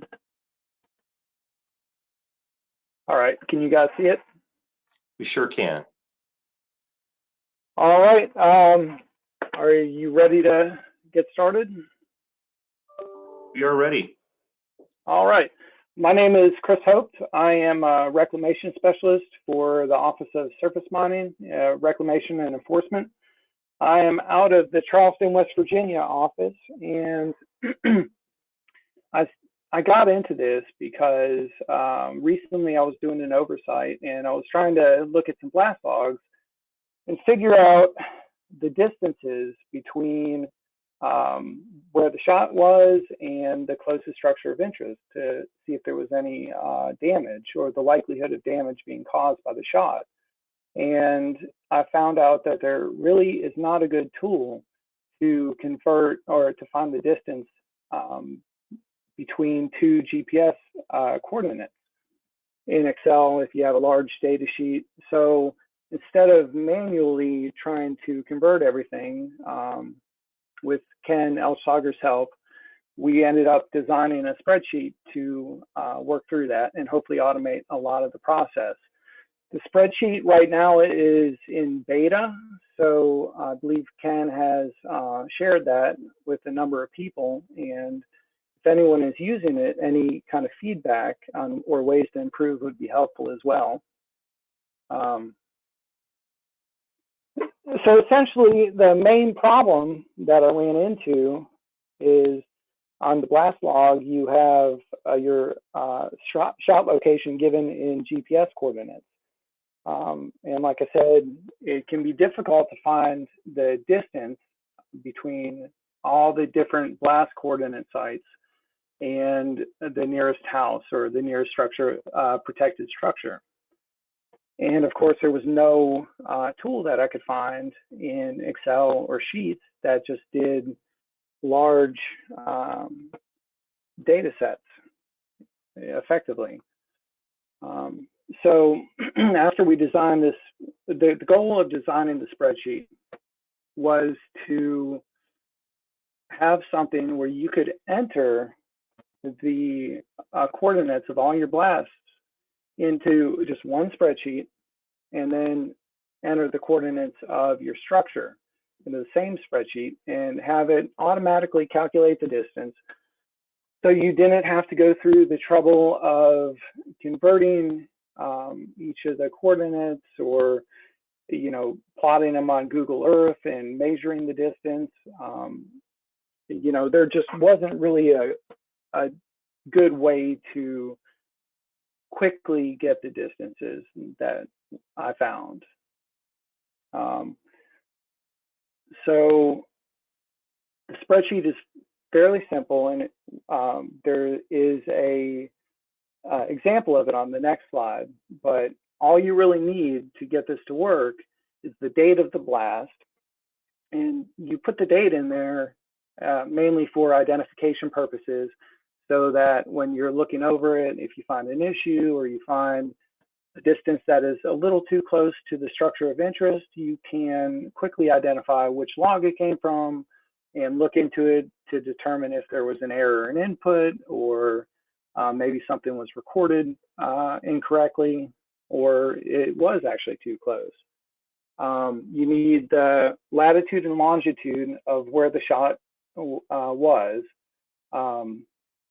And the spreadsheet will work if the lat and long is in degrees, minutes, seconds, degrees, decimal minutes, or decimal degrees. Now, it only works decimal degrees. You need both the blast site and the structure of interest in decimal degrees, or the degrees, minutes, seconds, and the degrees, decimal, minutes are interchangeable. And then, of course, you need the lat and longe of the structure of interest. The spreadsheet is natively in WGS84, so it's very important that you know what coordinate system your points were taken in to ensure that you get the best distance calculations and that everything is as accurate as it can be. There's still going to be some error, but you get pretty close. This is just a quick screenshot of what the spreadsheet looks like.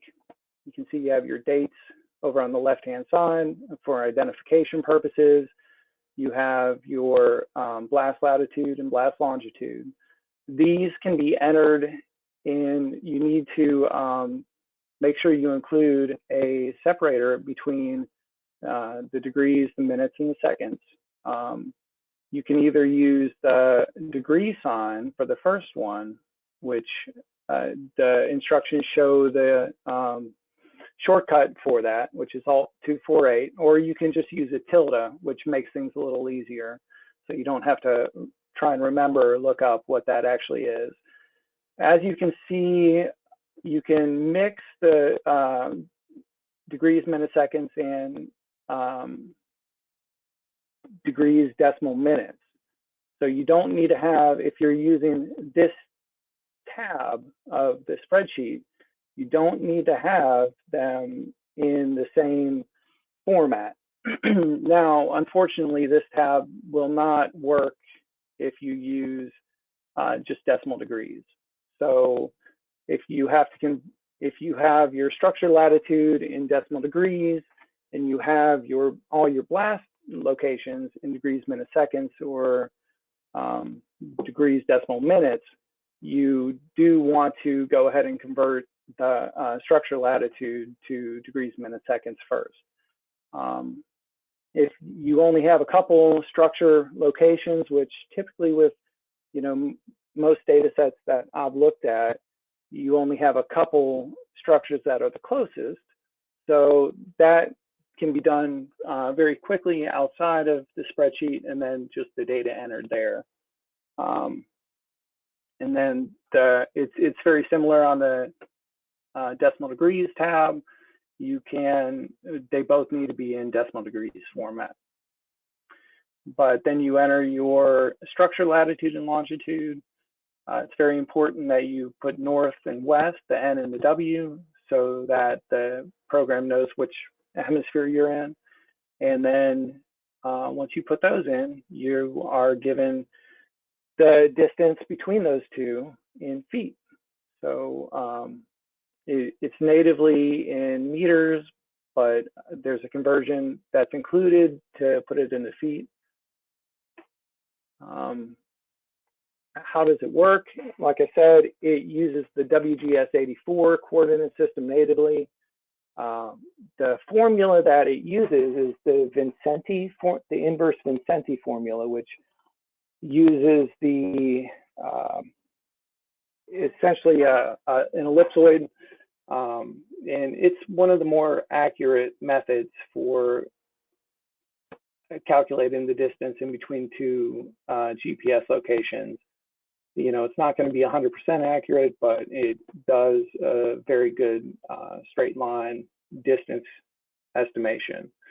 And then, like I said, it is converted from meters to feet, and the result you end up with is in feet.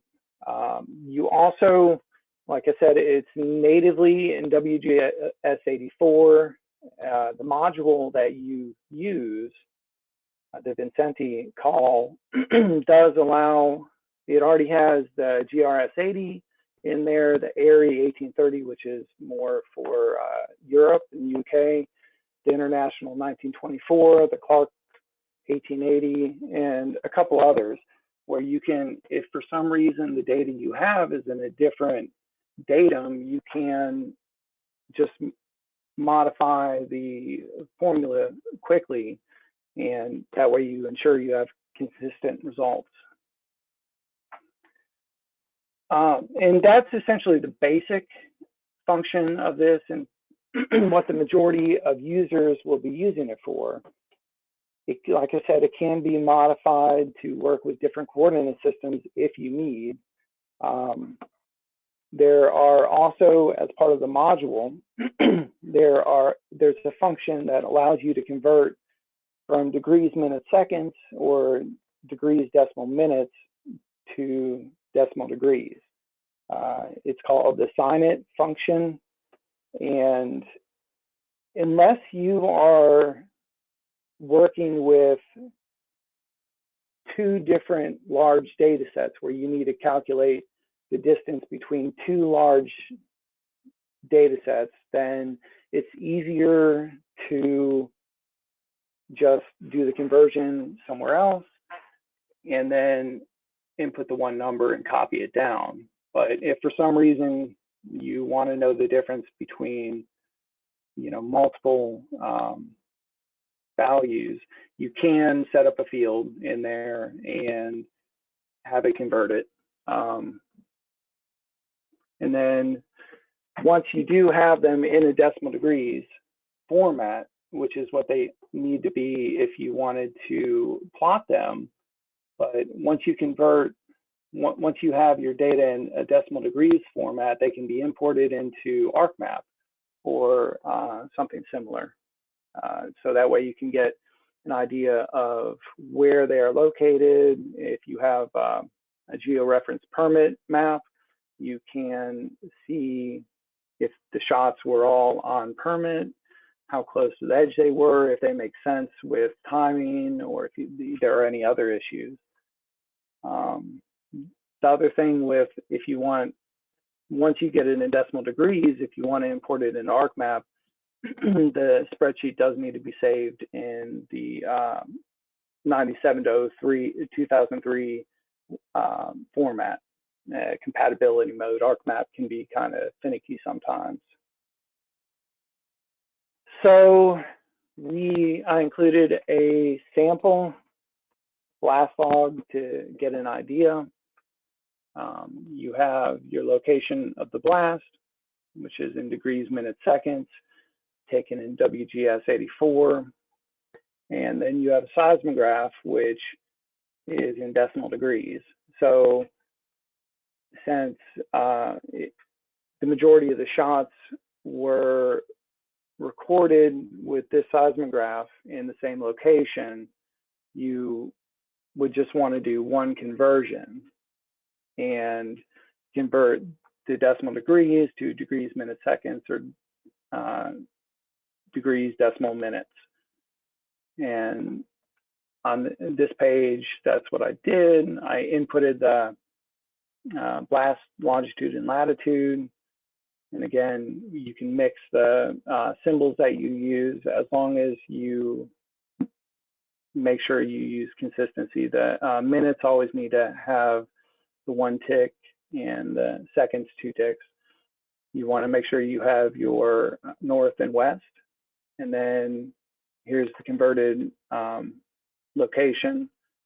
And that gave us a distance of 1,596 feet in between the shot and the seismograph reading. So that gives you a good idea of if they are in compliance based on the values recorded.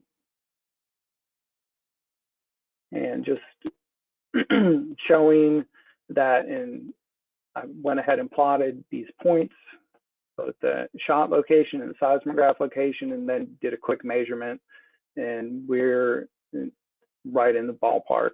The ground length is a little different where it goes down and up, but with blasting, we're more interested in the straight line distance. And then this slide shows the strength of having multiple blast sites. So this was an inspection I was on, and I took all the different coordinates and input them into the spreadsheet. So I inputted the date and latitude and longitude of each of the blasts, and then did the conversion for where the seismograph was, and then just copied and filled it all the way down. And you can see very quickly the distances to each one of these, between each one of these shots and where the seismograph was set up. You also, having it all in this format, you can quickly find errors, 361,000 feet. Likely that blast is not in the correct coordinate system, or not coordinate system, but wasn't recorded correctly. So it's just a good, quick way to spot errors and to get additional information from the data that you have.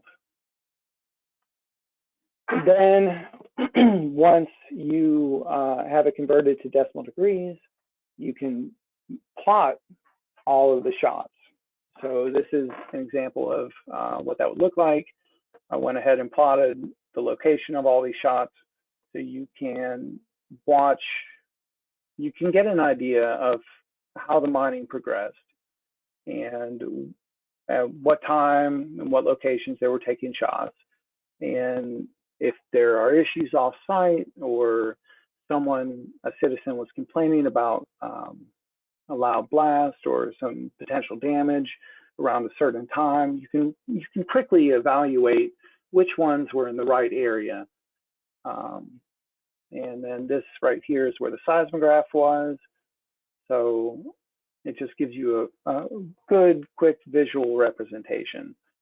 And this is the same thing, but with just aerial photography. So it gives you another way to just kind of verify that the locations are correct, that they make sense, and that there's nothing that just jumps out at you quickly and strikes you as just completely wrong. And then the other portion of this, which I mentioned, was it's very important that you know what data or what coordinate system your data was collected in, because there can be a large difference between the coordinate systems. The most common that are used in GPS units are WGS-84 or NAD-83. Sometimes you can find points in NAD-27, and there's other coordinate systems out there that can be used too. And this just kind of gives you an idea. WGS-84 and NAD-83, the same point, the same coordinate, but in a different system, will have approximately a 3-foot actual difference on the ground. And if you compare it to NAD-27, the WGS-84 to a NAD-27 point, you can have upwards of 60 feet of error between them. And if you're calculating distances, this can compound quickly. Essentially, that's all I have on this. If anyone has any questions, feel free to ask. The spreadsheet is in beta, so if anyone's using it and has any suggestions or specific questions about how it works, feel free to reach out. I'm happy to work with anyone. Anyone have anything else? Or? Chris, we did get one question during your presentation. What systems are used by commercial seismographs? Typically, I think it's WGS-84. I am not 100% sure on that. You should be able to find out it should be in the documentation for the seismograph.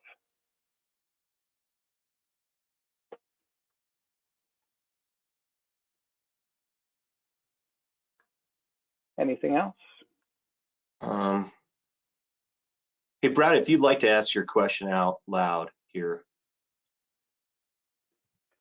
You bet. I was looking for comments. Thanks for that, Chris. I've got a similar spreadsheet that I had to build myself to do and it was in the local mine coordinates, so it was really only useful to myself and the blasters, provided they had a GPS that was in the local coordinate system. Different question. Do you have any comments, please, on using corners of shots or the centroids or crossing point or the location of maximum weight holes when it comes to reporting location for compliance? What's my best approach there? Typically, I would use the closest corner to the structure of interest. I think that would give you the safest distance. So, it's essentially looking for the worst case scenario, just to make sure everything else is going to be within compliance. Someone like Ken Elschlager or Rio would probably have a better answer to this. I'm kind of new to the blasting world, so I'm still trying to figure everything out. Yeah, I think you want to use the closest corner, the closest hole to the nearest structure.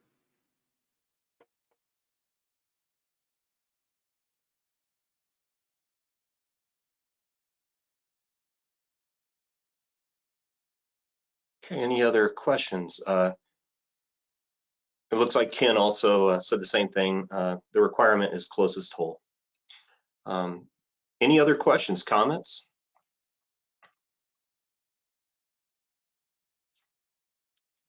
Well, thank you, Chris. You're welcome. Thanks for the opportunity. Do appreciate it. Hey, we're going to move on now to Matt Dillon from Wyoming DEQ Land Quality Division. And he's going to be doing a presentation on handheld GPS devices, location accuracy. Matt, do we got you? You sure do. Great. And Matt, do you have a presentation as well? Yes, I do. All right, great.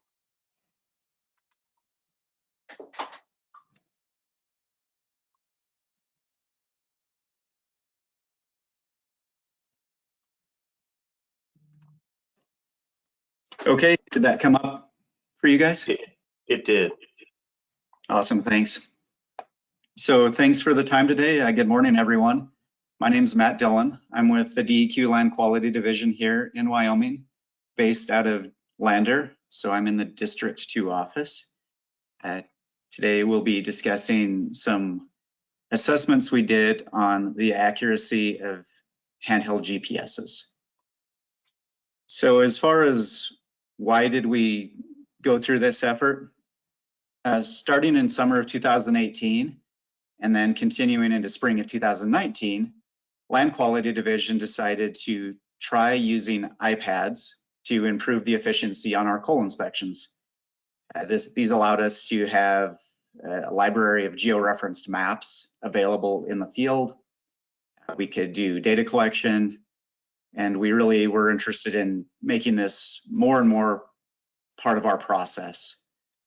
Prior to using the iPads, staff used a variety of tools out in the field on inspections.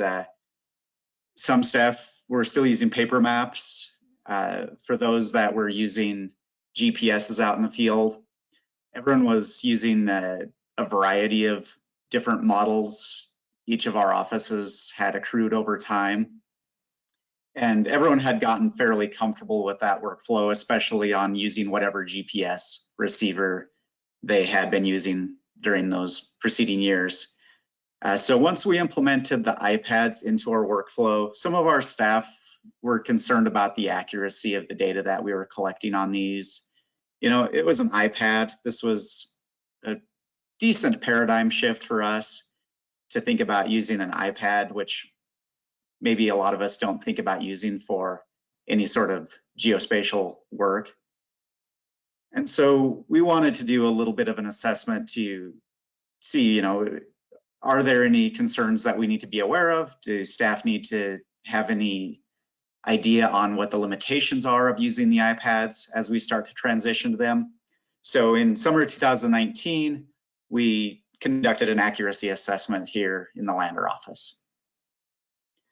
So for the assessment, we used 4 different devices, and this was based again on what we had. So For the commonly used devices that we already had in place, we had a number of different Garmin units.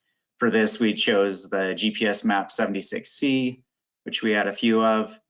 We also use Trimble Juno 3Bs running ArcPad. We were curious on how it compared to those. And then for the iPads, we looked at Mini 4s and Mini 5s. So the Mini 4s were what we purchased initially. We have a few of those, and most of what we have are Mini 5s. As a fifth source of data, we wanted to check out post-processed data coming off of the Juno.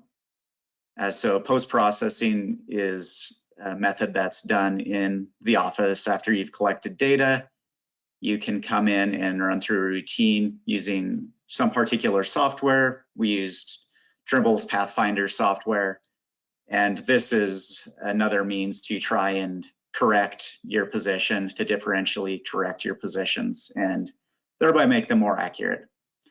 So again, using the tools that we had, we wanted to do a comparison to see how do these all stack up against each other. So how did we actually do the assessment? We were fortunate enough at our Lander field office to have a survey benchmark just a little ways down the road. It's in an easy to access place, so we decided that would be handy to use in testing these. The benchmark's also in an area with a clear view of the sky. It's what we would consider a best case scenario. Honestly, here in Wyoming, we're often dealing with that best case scenario. We don't have the canopy cover that we have in other areas. If any of you have worked in states with a lot of trees, that can really mess with your GPS. We do have topography here, but generally we're dealing with a pretty decent view of the sky and able to see the horizons pretty well. Thereby, we're getting a pretty good constellation that's viewable by our GPS receiver. So how we did this, we just would go and take the GPS receivers, turn them all on, and allow them to obtain the differential GPS signals. This is commonly known as the WAS signal here. It's just a fairly simple method of differential correction that you can pick up just on your device, which is very common on all devices now. So we let them initialize fully to get that picked up. Once that was done, we just placed the receiver upon the benchmark in the right orientation. You know, anyone that's using a GPS receiver should know where is the antenna located on that, so that you can ensure that's facing upwards, you get the best location. And then we just collected a location after the coordinates had stabilized. Once you set a GPS down, especially a handheld, those coordinates tend to jump around a little bit for a few seconds, but once they generally stabilized, that was considered to be the collected location. We also wanted to do this relatively quickly to keep things as consistent as possible. So all the locations were collected within the span of a minute or less, usually within 30 seconds. With that, we continued to repeat this process at random times during random days, which ultimately led to us having varying weather, which was fortunate because we did this in the summer. We had a variety of different conditions that we collected the data at. And we did this for about a month to get a pretty good data set. So to give an idea on what this kind of looked like, this is a filtered down version to eliminate some noise from the first couple days of taking measurements. So what you see here on screen is essentially a map. At the very center of the map, that big green dot is the benchmark. So this is a survey benchmark. Its location in space is very well known. It's actually the benchmark used for all surveying here in the Lander area. And then going out from there, we have these concentric circles. So the first one, dark green, that's 1 foot away from the benchmark. The next, the lighter green, 5 feet, yellow is 10 feet, and finally the red is 15 feet. So these are just buffered distances away from the benchmark to give you an idea on how the collected locations lied. So with that, you can see the smaller points. These are color coded to reflect the different device they were collected on. So you can see initially that we had points that were within 5 feet, then 10 feet, not really anything out here in the 15 feet range, and then just one that fell right outside of that 15-foot buffer. So if you were to continue to do this exercise and plot up all these points and then run the statistics to see how far off are these collectively, you get a very busy version of this map essentially. But to summarize it, we found that the horizontal accuracy, which is really what we're after here in the regulatory work we do in land quality, the horizontal accuracy is actually comparable between the units. They all had a similar level of error between the two different models of iPads, the Garmin unit, and the Juno. So the iPads, the only one quirk about it, and we only had the 1 point, and that's one of the reasons I showed that figure just now. There was that 1 point that was 15.6 feet off from the benchmark. We never had anything like that happen again. Really not sure what that was all about, but it's definitely worth being aware of that was possible as we had it happen. The post-processing process with the Juno data, it didn't do a whole lot, which we generally anticipated. The Junos are still a handheld. If you were to do post-processing on a higher level, say Trimble model, like one of the Geo models, you're going to be getting some pretty decent accuracy post-processing that data, but the Junos, it just didn't really do a whole lot, especially when you factor in the time that it takes to post-process after you're done collecting the data. So accuracy, pretty decent. We were generally seeing accuracy within the 5 to 10 feet range. Had a number of points that were 5 feet or less though. But I would say assume 5 to 10 feet under these conditions. The precision on these was pretty low. You got a sense of that from the figure I showed earlier. So what I mean by that, the bearing in which the collected points were off relative to the benchmark, it was completely unpredictable. Sometimes they'd be off to the northwest, sometimes to the south. There was really no discernible pattern to that.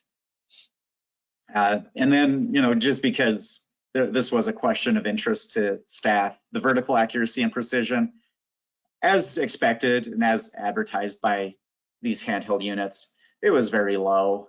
It was typically up to and over 40 feet, and that was in the plus or minus direction. It was unpredictable how that would be at any given time. So again, no surprises there. But finishing up here with the conclusions from our assessment, we determined that the iPads generally had a horizontal accuracy of 10 feet or less, and that's essentially what we found with the other handheld receivers that we compared it to, those being, again, the handheld receivers that had been used by our staff for a number of years. Again, the post-processing from the Juno 3B, it improved the horizontal accuracy somewhat. Never got to sub-foot accuracy, which was a lot of people would be hoping for. Again, all the receivers tested had low horizontal precision, and all of them had very low vertical accuracy and precision. With that, I would take any questions. I've also got my contact information here on this slide. You'd always be welcome to give me a call sometime else. Thanks, Matt. We did receive one question here. Any thought on smartphones accuracy or using Dyno Nobel smartphone application for Blaster? Yeah, so we talked somewhat about this too. The iPads that we use, they are cellular capable iPads. That's what you have to be able to get a GPS on them. I would guess that the GPS receiver in the iPhones is similar, just based on some of the conversations that we had had with some consultants and some of the others that we've worked with on this. I wouldn't say there's any reason that it should be any different as far as the measured accuracy with an iPhone versus an iPad. We also have looked a little bit at some Android-based devices, and it seemed similar. As far as the software that you'd be running on the iPad, I am not familiar with that particular app that was cited, but I guess in considering that, I would echo what Chris said beforehand. Just make sure you understand your coordinate systems, make sure those are properly set. I've seen that create challenges for people when doing field measurements using a GPS receiver. But otherwise, I wish I could answer that more specifically. Otherwise, again, I would assume that you would have a comparable level of accuracy and precision with any sort of cell phone that's got a good GPS on it compared to what we found with the iPads. Any other questions, comments? Hey Matt, this is Rio. Hey, and I have used cell phones for locations a little bit. I found them to be comparable. You know, I think actual handheld GPS is probably your best bet for location. Yeah, I don't disagree. It really comes down to what your goal is. You know, when we use the iPads, we use a particular app called Avenza. I would say its main strength is in navigation rather than data collection. If you were to do more significant data collection, I might still recommend using a handheld, as Rio indicated, and we still do, especially the Junos. You know, if we're going to be doing a lot of data collection that we need to do for our GIS, that's a streamlined system. But definitely don't discount the iPads. They're a good tool to have in the toolbox. And again, as far as the overall accuracy and precision, it's going to be fairly comparable. Yeah, and I think a lot of the distances we're dealing with for blasting here in Wyoming, at least, I think the accuracy that you went over, honestly, a handheld GPS or an iPad would give enough accuracy. That's enough accuracy for what we're looking for. A lot of the distances are 5,000 to 10,000 feet, if not more. Yeah, that's a good point, Rio. And I definitely would agree.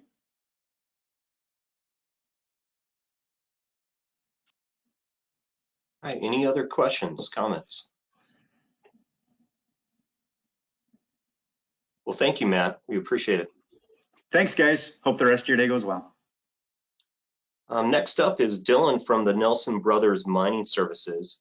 It looks like Dylan is going to be doing two presentations.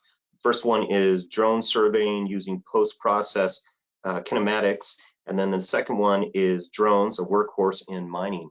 Hey, Dylan, do we got you? Yep, I'm here. Great, and I take it you do have a PowerPoint presentation? Correct. Great, I'll be handing it over to you. Okay.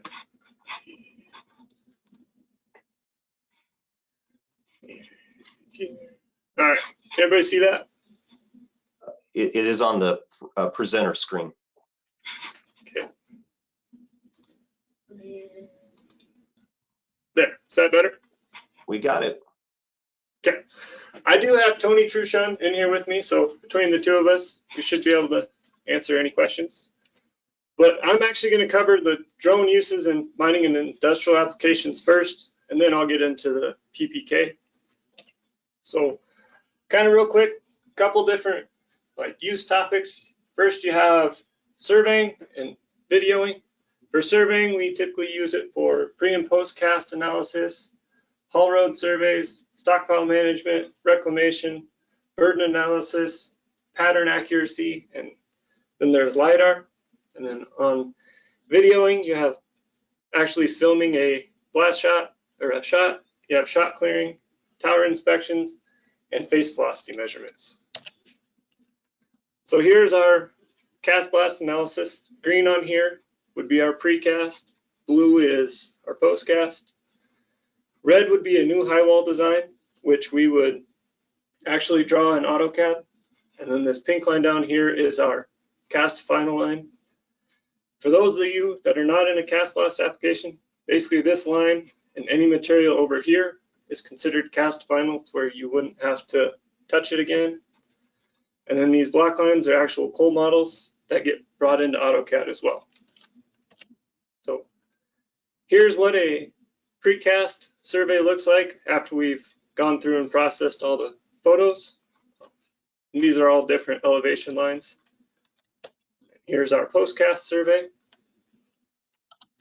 Next up, we have a haul road survey. Again, this is done in Pix 4D, and this is just a video showing what the stitched together image would be. On this, our customer actually was trying to see what the area was going to look like before they went in and started designing. So hopefully you don't get motion sick watching this next part. And on the survey too, we learned a lot about target placement, ground control points, and things like that. So in order to tighten up our survey to get the accuracy we needed, this was a good learning experience. I mean, the actual survey could have been a lot better, but we improved as we went forward. This is one of our early surveys we did with the EB drone. Next up is stockpile management. Traditionally, how this would work is you would take a GPS rover and walk along the outside of your stockpile, and either with a gun or with a rover stick, go on top of here and figure out what your volumes are. With the drone, you're actually going to be doing something similar, except for you just have to take 2 surveys and compare the surfaces. With drones, you're actually going to be able to pick up more of the stuff in detail kind of in here through the middle that you might not traditionally. So next up is reclamation and agriculture. So these are different type of cameras that you can put on your drone. There's green band cameras, blue band, red edge, and infrared cameras, and they all kind of do this similar, but they do have their differences as well. But what you're measuring for the most part is the chlorophyll level in all your plants. And then it is actually the image that comes together is called the NDVI, which is your normalized difference vegetation index. And this shows your crop health, weed species, crop injury, disease. And basically red is bad and green is good. And we've done it for doing it for sagebrush density. And all the green dots on here would be sagebrush, and everything else is considered grass. And then here is where it'll actually tell you how much of the area is covered in sagebrush. So in this case, only 2.84% of the acres surveyed was sagebrush. So basically, yeah, with that, this was just a trial run for us as well. We actually just borrowed a camera from RDO, and one of our customers wanted to see the process. So we went out, we surveyed this, and it really worked out kind of well with this heat index map, or this color index map. And it saved basically the environmentalists that went out there and had to go out and survey each mound of sagebrush. We could fly it, identify it in the air, and saved a lot of, saved probably a day's worth of work.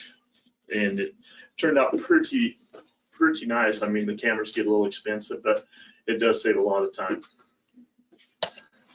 Next up is our burden analysis, or face profiling, if you will. We had a customer that they had some sloughing going along on their A row up here. And so we came in with the drone to figure out if it was going to be safe to shoot, or if we're going to have to kind of figure something out. And so on here, you can measure your spacings and your burdens, and you can actually go out and figure out where your crest is and figure out what your base burdens are. Then if you take it one step farther and bring it into AutoCAD, you can actually visualize what that's going to be. So on here, our blue is the actual, and then white is design. And so the driller ended up putting it 5 feet back farther from design because he recognized the sloughing down here to help out. So kind of one useful tool that you can use as a blaster. And this down here, most of that's just fill or not dug material. So the other one, this is for a customer that we do this for back east. This is the actual pattern that we surveyed. They consider this the sloped part of the shot, and you have your normal shot up here. And their kind of shot orientation isn't necessarily perpendicular to the face. They have a contact line, or a fault line, if you will, that they're oriented more to help that with. And so because of that, they have 3 different patterns. And then the tighter pattern up here is basically shallower holes, and then it gets deeper as you go back. But on here, all we're doing is we go in and they have them paint, they lay it out with a tape measure, and then they paint the spots. So this way we can kind of go in and make sure that the people laying out the shots are actually doing it correctly. And if it's going to be a drill issue or if it's going to be the person laying it out, just so that way we can get consistent results. So these are the pre, and then this is the drilled, and this is the drilled one. On the slope here, they actually have GPS on their drill, so it's kind of just making sure the driller's doing his due diligence and getting the hole in the right spot. Another unique one that I haven't done anything with, but I'd be interested to know some of the applications that might apply in the coal industry. But in this one, it is actual power lines, measuring and seeing where stuff is getting hot, seeing if you can find weak points before they actually break. Another one is in solar farms. You actually have your solar panel here, and you can actually measure out where all of your cells that are dying and get those replaced, so that way your solar farm is operating up to what it's supposed to be at. And then here's kind of just another picture showing hot spots of some cells that are potentially starting to die. I know kind of one potential use maybe for thermal is looking for some hot spots in coal or shovel ship points, kind of measuring, seeing if you're getting friction up there. So finally, you have LiDAR, and LiDAR is this, and it's pretty much picture a scanner or a face profiler in the sky is the easiest way to picture this. The other method is photogrammetry, which basically is your drone takes a bunch of photos, you bring it into software, and from there it'll actually stitch together all of your photos and output an image, a point cloud, and contours. So kind of brief differences between the two. With LiDAR, if you were to picture a forest with a canopy, LiDAR is able to penetrate up to 90% of the canopy. And what I mean by that is if there's less than 90%, it's actually going to be able to get points on the ground. Whereas with photogrammetry, it's not going to be able to penetrate that canopy cover. Kind of the downfall of the LiDAR is it's expensive. You're talking $60,000 probably just for the sensor. Whereas with photogrammetry, you can get started for probably a couple thousand, maybe less. LiDAR, you're only going to be getting a point cloud, whereas photogrammetry, you can get a point cloud and an ortho. And LiDAR, supposedly, I don't have any experience with it, but you can do it without any ground control points, whereas with photogrammetry, to ensure the accuracy of your model, you're going to have to include some ground control points. And these can actually be used and processed together. So if you do a photogrammetry flight and have a LiDAR sensor, you can actually import your LiDAR data into your program and use that point cloud to kind of assist the photogrammetry. So kind of a neat tool. Next up, probably the best use case for a drone is actually filming your shots to make sure everything is going off. You can actually see it, the whole shot at a nice angle. So next one is clearing a blast. And what I mean by this is it is a tool to assist in clearing a shot. So it basically just helps from a safety aspect, ensure everything's went off along the back row here, along with our customer here. They have some gap rock that kind of sticks, and it allows you to identify that before you get up to the high wall. So that way you're not potentially stepping on something that might give way or has no support underneath it. So the other one we have is an inspection drone. This is kind of a unique one that has flight software that will prevent it from flipping over. So if you were to run in head on to something here and it starts to go flip over, it'll actually compensate the rotor so that way it doesn't go all the way over. But you have your camera here, and you have a front facing lighting, and then you have some oblique lighting. I'll kind of get into that. And then your drone propellers are all down here, and then you have your drone body here. So here is the actual video from the previous drone. It's called the Helios 2. They have a pretty unique video if you want to go check it out. So this is with your front-facing camera for inspecting welds and everything. You can actually shut that front camera off and use your oblique lighting, which is a lighting technique used for checking welds. You'll actually be able to end up spotting some cracks and divots in your weld. And these drone surveys are actually taken inside the bin or tank itself, so it's an internal thing. So you know, you don't have your confinement issues and things like that. If you're actually to put a person in there, that's a very safe way to get a good idea of what's inside your bins and silos. Another type of inspection that you can do is actually doing a survey of, in this case, a cell tower. And in this, their objective was to actually redesign an antenna mount up here. And so another way you can go about this is actually measuring what these angle of radios are sitting at, and you can actually optimize at which way they sit, so that way you can get better results just based off repositioning your radios. Finally, we have our, not final, one more slide after this, but we have face velocity, and in this, you want to make sure you're sitting even with the bench here, so kind of pretty much straight across.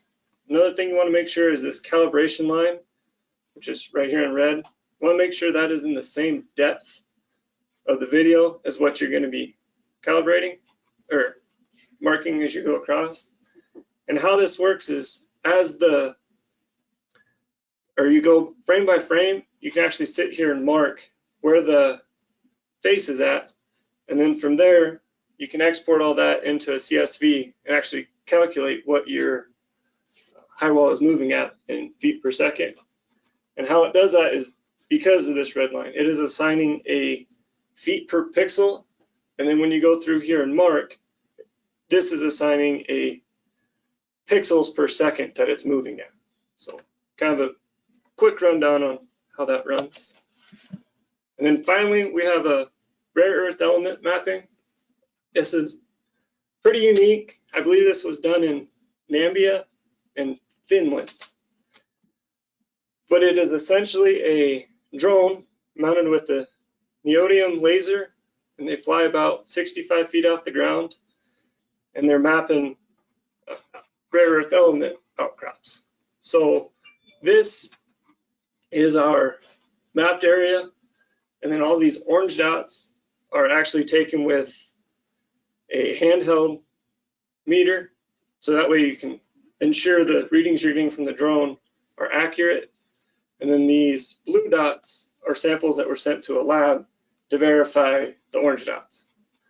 And this picture down here is an actual image of what they're mapping, and they're looking at these streaks. And then from in here, you can actually measure how much of that laser the rock is absorbing, and from there you can map out what all your different, or your grades, I believe. So kind of unique application. Is there any questions for this section?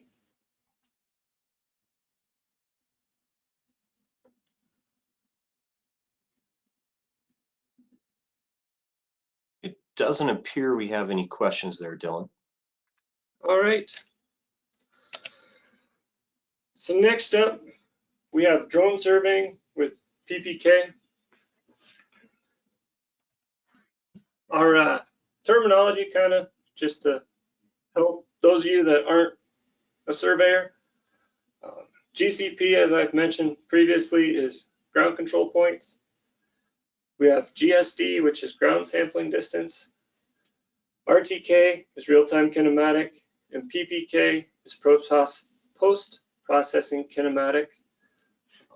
Kind of to give you a brief description of what those are.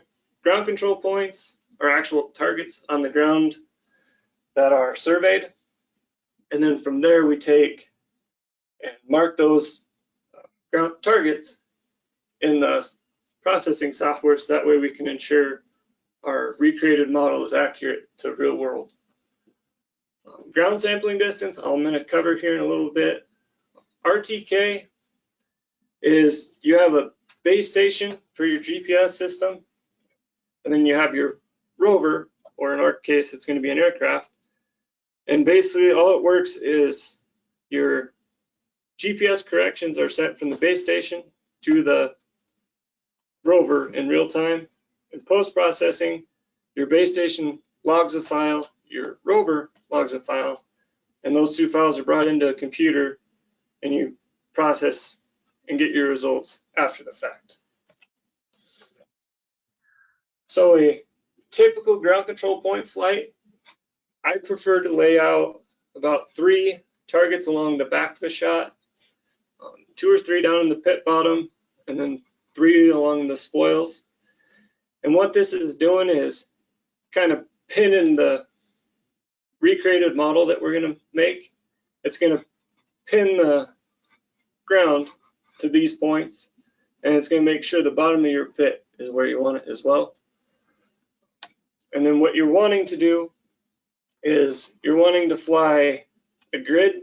So what I mean by that, you want to fly parallel to how your pit is running, and then you want to fly perpendicular to how the pit is running. And on the ground control points that we put out there, we learned a lot. We used to just set them up for ground control targets where we could get to them easily. And we found out that that's not the best way to do it. You need to have it spread all over with different elevation change, and you have to have them cover the whole area you're going to survey.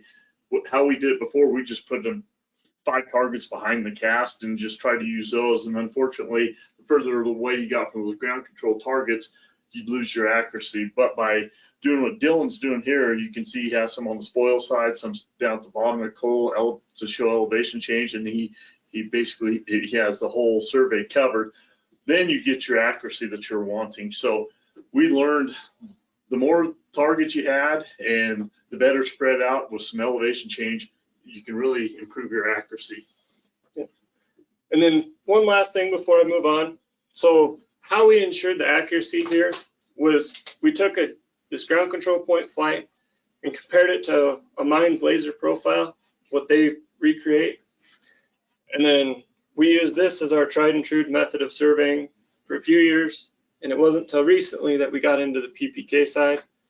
And when we compare our PPK results, we're going to compare it to our ground control point flights, because that is something that we know is accurate. So the previous example is considered a constant altitude flight. And what all this means is our flight is being conducted up here on this black line, and our terrain is varying. And this throws off our ground sampling distance, and that plays in with PPK. Ideally, back up for a second, this is the least recommended way of doing a survey flight based off of what Pix4D recommends, which is the processing software that I use. Ideally, they recommend having a drone that can use terrain following, and this is either has a sensor on it that senses the ground and keeps it, say, 300 feet off the ground at all times, or your app that you're flying with is able to import a elevation model, and then from there it's able to follow the terrain that way. If you're like me, I don't have that luxury, and I am having to do something similar to this, where I keep the constant, say 300 feet off the ground, and then I have to do multiple flights based off of that. So every time this is 300 feet. And when you're doing this, you want to make sure you have enough overlap between these flights. So that way, when you stitch them together, everything's going to be stitched as the same block, and you're not going to have multiple blocks at different spots. So it kind of helps. In the program I use to fly is they give you an estimated ground sampling distance. So in our case here, it's going to be 2.5 centimeters per pixel. And all the ground sampling distance is it takes your camera model and figures out how many centimeters per pixels based off the height that you're flying at, is all that is. So using our ground control point flight from earlier, which is what I compare to, targets are laid out in the same thing, or same way, but we keep our 3 targets back here we're going to use as ground control points, whereas these other points down in the pit and on the spoils are actually going to be changed to checkpoints. And those checkpoints are after the fact to ensure our accuracy numbers are where we want them. They're basically a base mark that we can check everything to. So here is, we go fly parallel to the pit again, perpendicular to the pit, and these are at 300 feet. And then we're actually going to take, so this is our 300 flight, we're actually going to take and change our flight parameters to where we're flying just the bottom of the pit, and we're going to only be flying 100 feet off. And the reason for this is the estimate was our bench, which is where we're going to fly from, we're roughly 200 feet from the pit bottom here. And so whatever your change in elevation is, you want to ensure you have that same change in flight altitude. And that comes in on your elevation down in your pit. So this is an example of our PPK flight. Again, we're going to fly parallel at 100 feet this time. We're going to fly perpendicular, which this one took a while. And then when we do that, we want to have a base station set up and logging a file before we even begin flying. And any articles I've read on post-processing with the drone, all the base stations are set up to log to the file at a rate of 1 second. And all this is it's collecting your satellite information in the text file every second. From here, this is our actual post-processing results. So up here would be our 300-foot flight.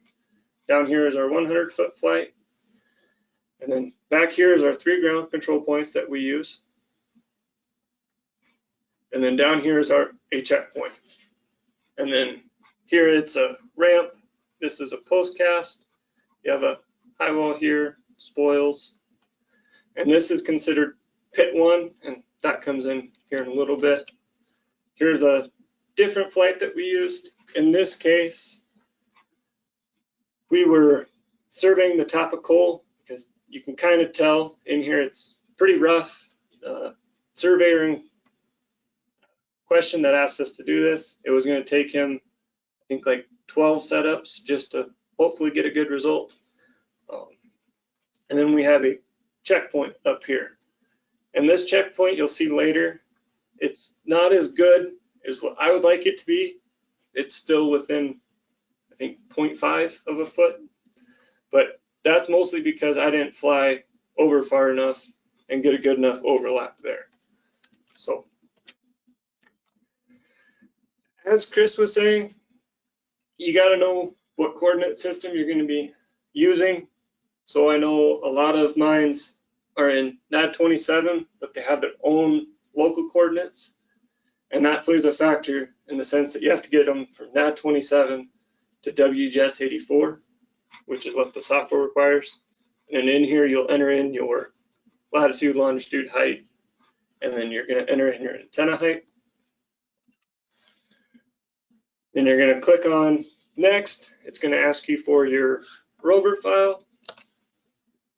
And it's going to do its magic and output a CSV that we can come in here and look at. These are our initial points that we start with, our quality. So for those of you familiar with GPS systems, 1 in this case is considered fixed, 2 is float, and then 5 is you have the wrong file, try again. 1, all fixed means is it's centimeter accurate, whereas if you're in float, you're accurate within, I think it's 1.5 feet, somewhere in there. We have our satellite count, which is always important, and then these are the angle at which your camera is facing, and then this is our final outputted results, and these are actually going to be geotagged back to the images we took, so that way it's a corrected image and accurate. And where that comes in is when you import your images into Pix4D, this is your screen that comes up. The default for your accuracy values are here, and they are normally defaulting to 5 meters in the horizontal, and you have 10 meters in vertical. The drone manufacturer that we use recommends that you change this to 0.04 meters, which is what I've done here for all images that are once or fixed. And then again, you want to make sure you have your image coordinates set to WGS 84. Once you have that, this is where you can import in your ground control points. Again, paying very close attention to your coordinate system. So in this case, it's going to be NAD 27, Wyoming East. And in here, so these are all of our different targets. You go into Basic Editor, and it pulls up all your images, and you go through the images and find all your targets. And what I like to do is set up find 5 photos for every single target, and that's what this number means here. And then we can assign if it's going to be a checkpoint, which are what those ones in the pit bottom are for us, and the spoils. And then you have ground control points, which are the 3 located along the back of your shot, in our case. And again, it's asking for your accuracy at which your ground control points are set at. It defaults to 0.02, which is what typically survey equipment is set for. And then we're going to set up our output coordinate system. Going to output this to NAD 27 in Montana. Not sure why I didn't keep it with Wyoming, but here we are. I guess show you that there's different coordinate systems you can choose. So that same one that I was showing earlier, this is the stitched together picture that Pix4D recreates. So we have our ground control point here. This is a checkpoint down here. We have a ground control point up here, here, and here, I believe. This picture over here is our recreated surface model, and it recreates that from the point cloud that's generated. And then from here, we generate contours from here. You'll notice on my next slide that there is kind of one number that sticks out that's not the greatest. It's mostly caused because of how light this is. You'll notice all this nice white. It snowed the night before we did this survey, and it really screws it up because with homogeneous surfaces such as snow-covered landscapes or grass fields, the program can have trouble picking up individual points and all the pixels. So that's kind of where we ran into issues here, which you'll notice this RMS error is how accurate the recreated model is to what the actual should be. So in our case, we have an accuracy of 0.31 survey feet, which in all reality is very good for mining applications.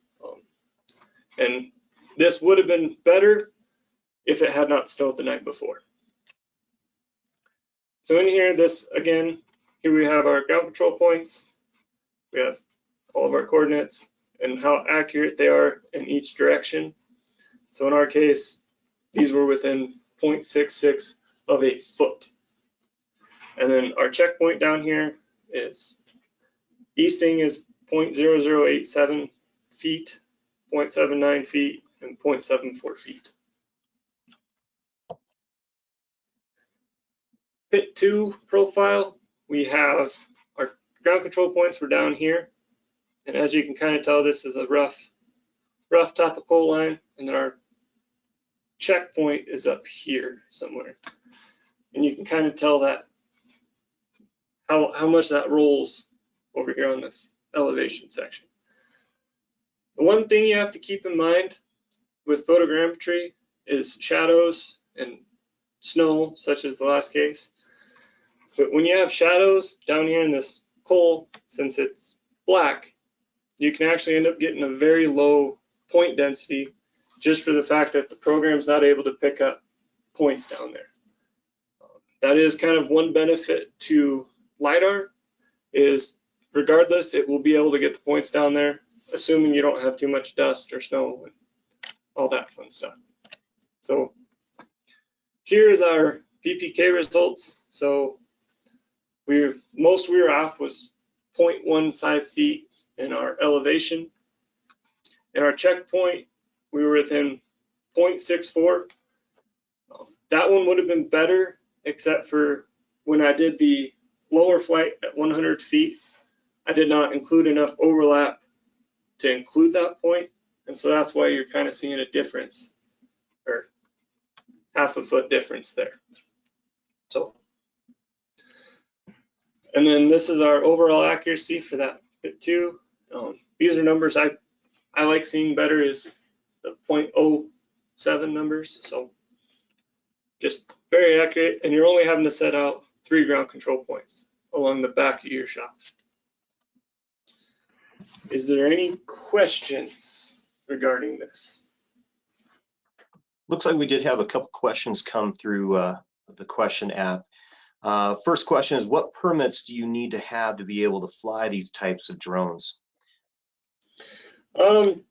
Since this is a commercial application, you do have to have your, what is it? 107, yeah. Yeah, Part 107 license. So. And then the follow-up that they had, did you deal with geofencing or try to deal with government or private permits to fly and conduct surveys?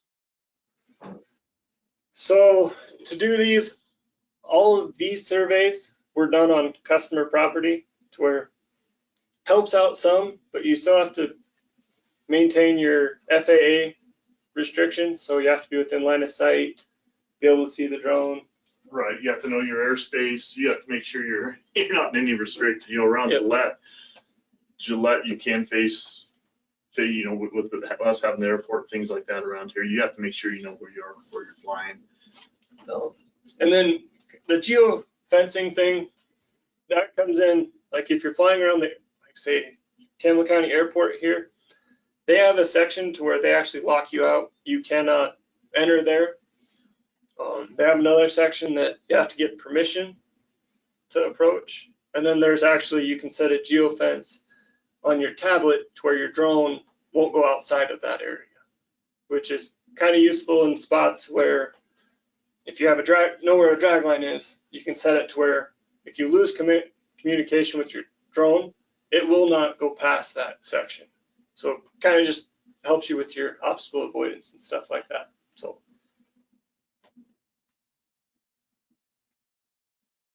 Any other questions, comments?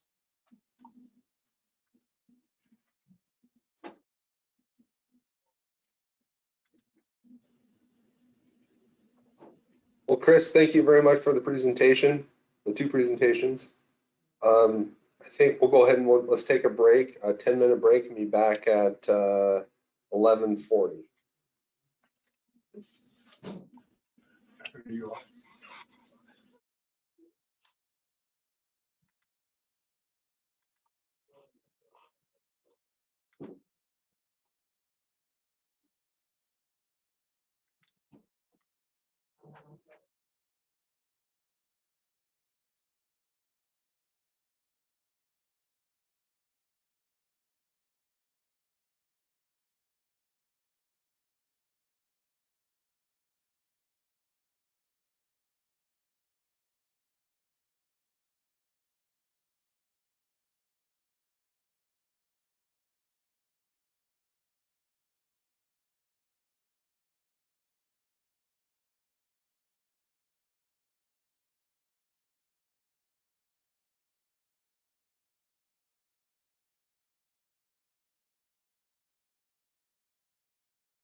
Well,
that was close.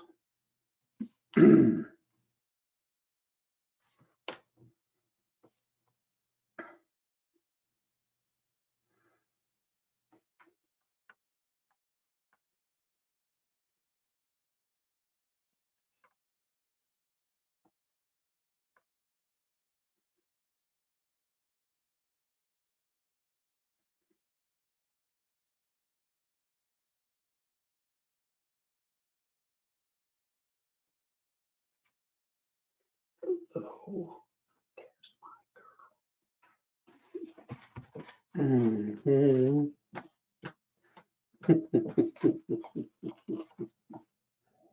Hmm. Hmm. Yeah. So I got some extra help here, ready to go. Yeah. Thank you. I'm already clean.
Right, we're going to go ahead and get started. Brad, I'm going to switch the screen over to you.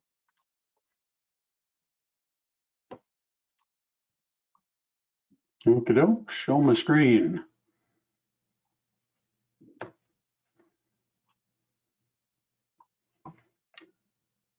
And if it's working, you should be seeing an opening slide for meeting vibration and loading limits. We do. Excellent, full screen. I'll move this dialogue business out of the way and we'll see where we can go to here. Ready to go, you guys? Yep, we're ready. Okay. Brad Brown, I work for Dyno Nobel based here in the basin, help out some of the coal customers and a few others around the area, get roped into some other stuff when I don't have a good excuse ready. Open with a safety share.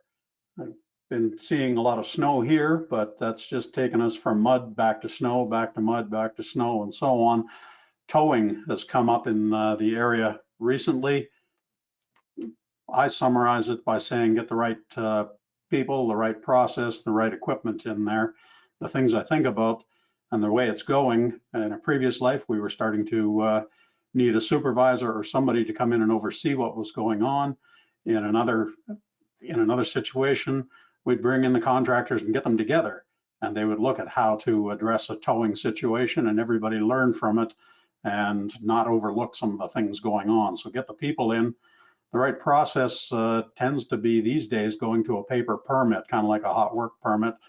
But whatever you do, get a good thinking process going there, your take five and everything else on how you're going to hitch up and pull something, especially when you're going to pull something big.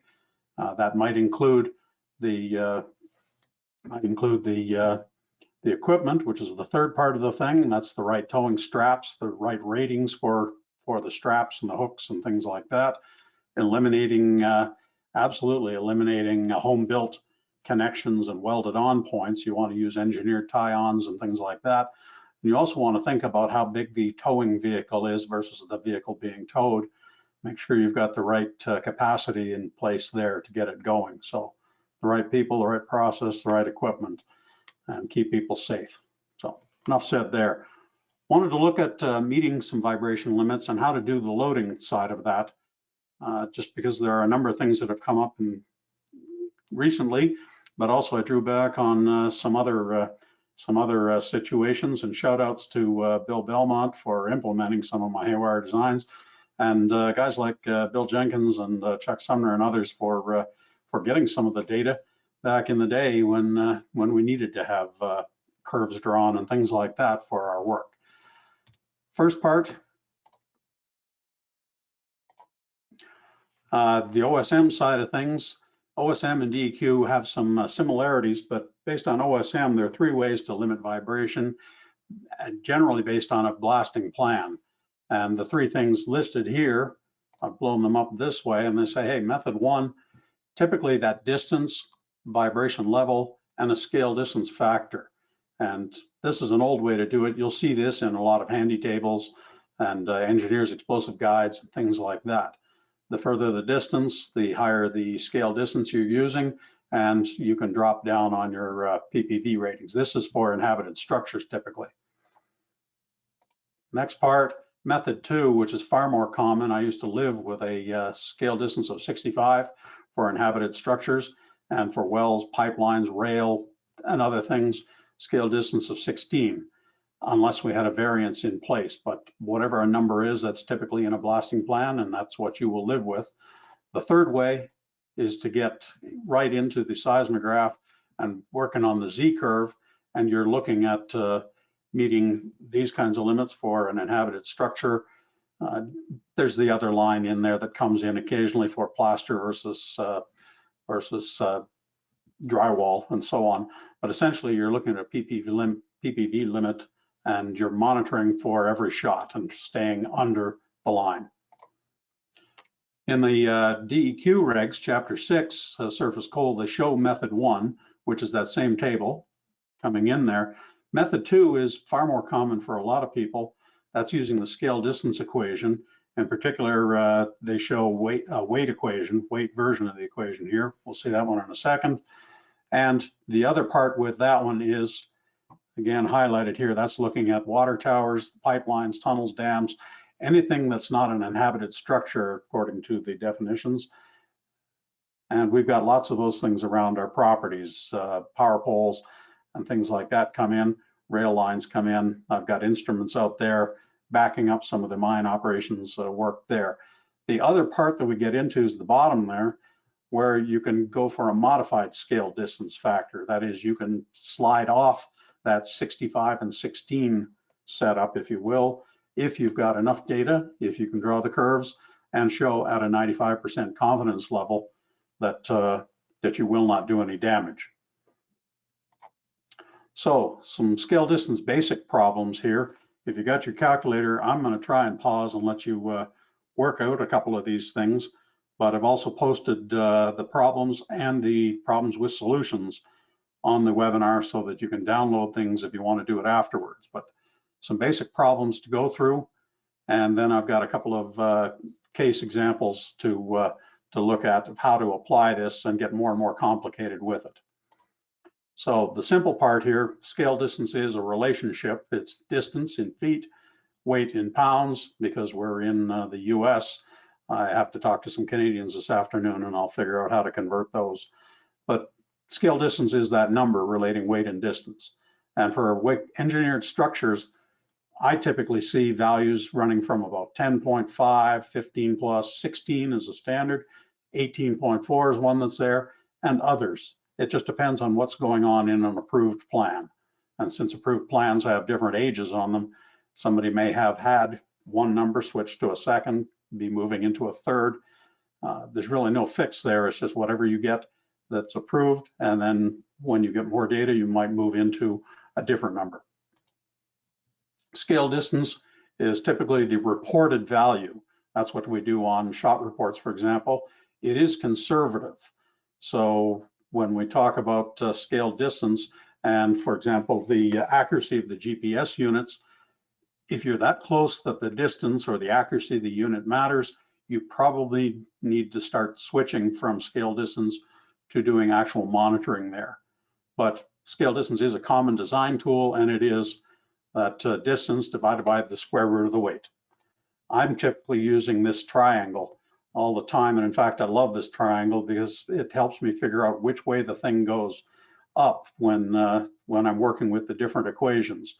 If you pick on scale distance, for example, that's always going to be D over W. If I'm looking at a safe weight, that's going to be D over SD, and then I'll manipulate to get rid of the square root sign on the weight side.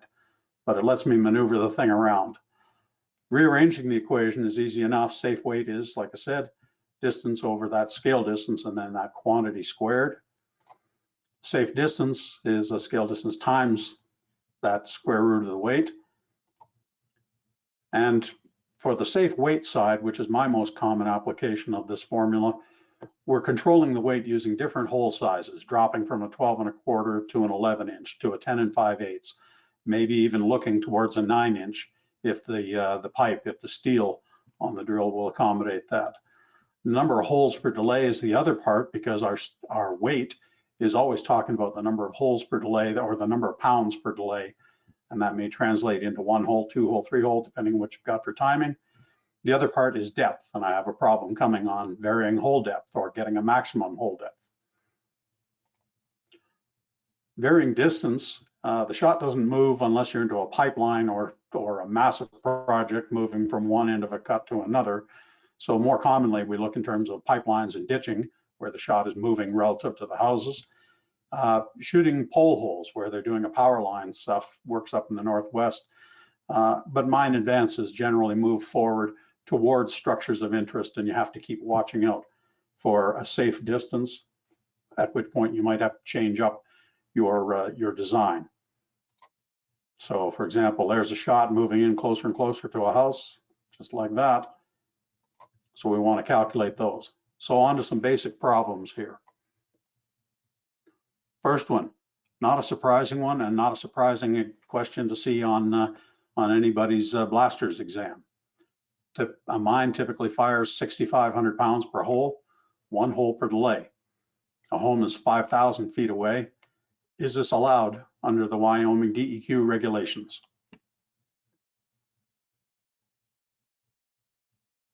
Now, the first thing is to say, what is the regulation? What are you limited to there? I didn't give you a 16, or 65, excuse me. I just asked it under the DEQ regulations. So if you go to that table that's in the regs, or you go to your explosive engineer's guide, you'll see that I've got my 5,000 feet, 6,500 pounds. I'm dividing these things out to get a scale distance calculation of 62 plus. What's my measure? The table shows 65 for that distance. So no, my scale distance is less than 65, so this is not legal under these conditions. And the way you work that is you can check the weight. The maximum weight you would be allowed using the maximum weight equation at 65, that's 5,000 divided by 65, and then that quantity squared to give you 5,900 pounds. So I'm firing 6,500 pounds. The most I'm allowed to do legally in this scenario is 5,900. So this is not in compliance. So I need to make a change somehow, some way. Questions on that anywhere? Quick no out of the crowd. Okay, problem 2. You have a scale distance of 18.4. That's your limit for a structure 800 feet away from your next blast. How many pounds per delay can you legally shoot? This is a more common application where the blaster says, hey, what about that oil well? What about that MSHA impoundment? Something is out there ahead of me and I'm 800 feet out. What am I allowed to shoot? So you've got all of the pieces that you need. 800 feet, scale distance of 18.4. So you use your safe weight equation, 800 divided by 18.4 and that quantity squared. You're allowed 1,890 pounds per delay. So that's what you've got. Now you've got to look at your pounds per hole or pounds per delay, depending on your timing, and work it out. And on that basis, if I said for a medium diameter operation loading 500 pounds per hole, how many holes per delay would be permitted? Well, try dividing 500 into 1,800, which is our allowed weight, and you'll see that I can shoot 3 holes per delay, but not 4.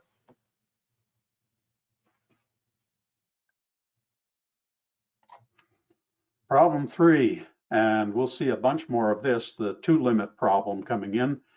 In this case, I phrased it this way. I said, which situation is more restrictive?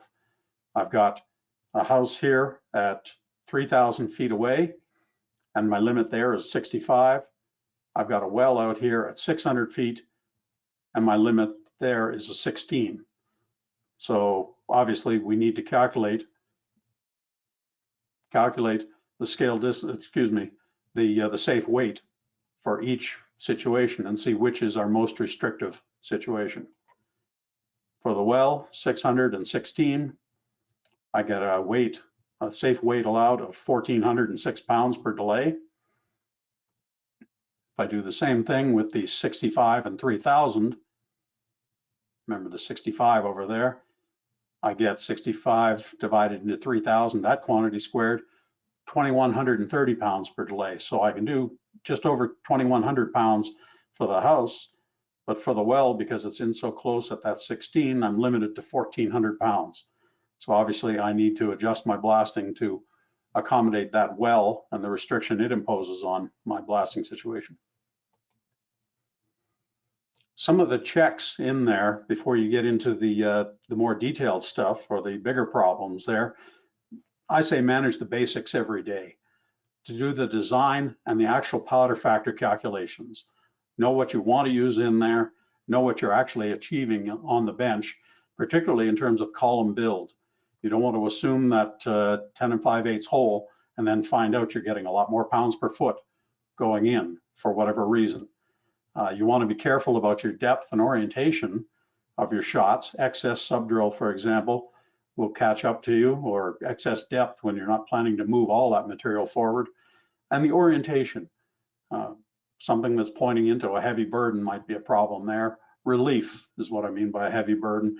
Not managing that face burden like Dylan was doing with some of the pre and post design survey work to say, hey, how well did we do getting those holes there? Did we have sloughing? Is there going to be a problem here?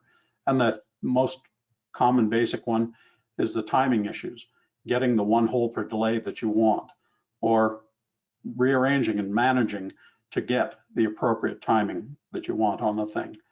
When you get into this deeper and deeper, you get into some detailed stuff. My push all along here is going to be to get a data set, do the monitoring, get some measurements that tell you where you're at least have some numbers to fall back on to say, yep, I'm good. That can be useful both in terms of just reporting a scale distance that's really close, and there's some question about distances, for example, or to get the curves and be able to calculate what real PPV readings you're going to get. You have to go through the process down the road there to change the restrictions, that is to get a modified scale distance. And you may also work with some signature holes to find out just how the blasting in here does shake the ground, how fast that vibration attenuates, and those sorts of things. But you got to have the basics right, and then you can move on to try and do some more involved work. Changing a design as you approach a structure. I've seen this in a couple of different ways, and I've got two examples here. I'm wide open to questions on these, so don't be shy about interrupting.